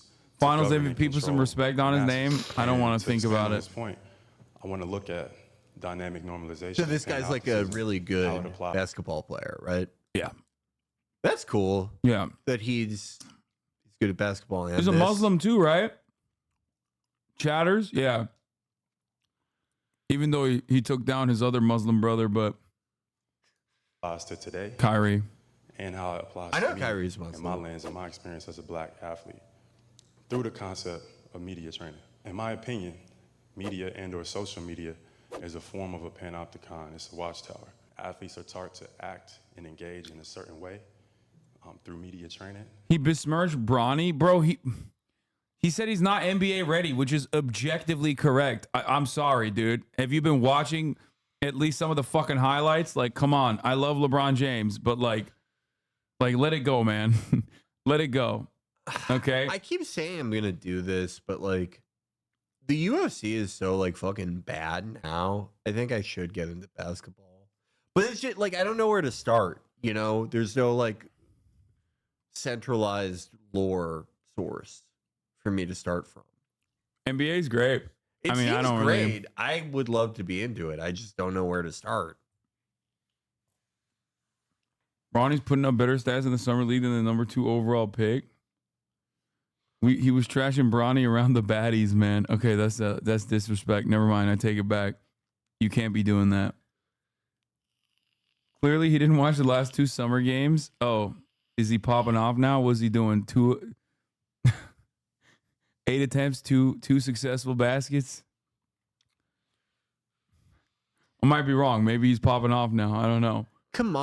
If Kamala wins, she should like punish Dana White for supporting Trump by like making the UFC good again. I don't know how she does that. Oh, and also bringing back kickboxing. Like make America fund like a new K1 would be good. But yeah, she should like do to the UFC what America did to Standard Oil, I think.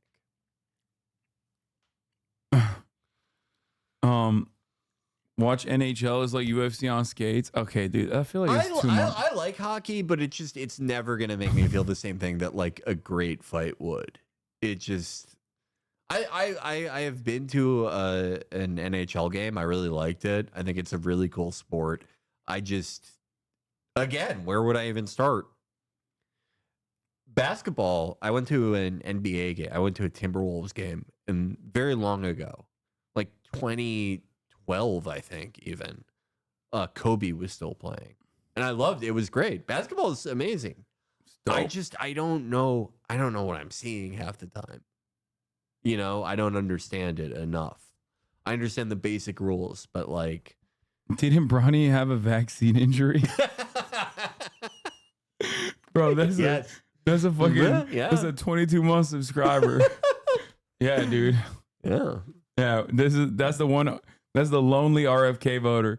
All right. On that note, that's all for today. We did 9 hours. Holy shit! I'm fucking tired. Oh yeah, no. And I was late because my vape fell out of my pocket in my ride over, so I had to like go and get it back.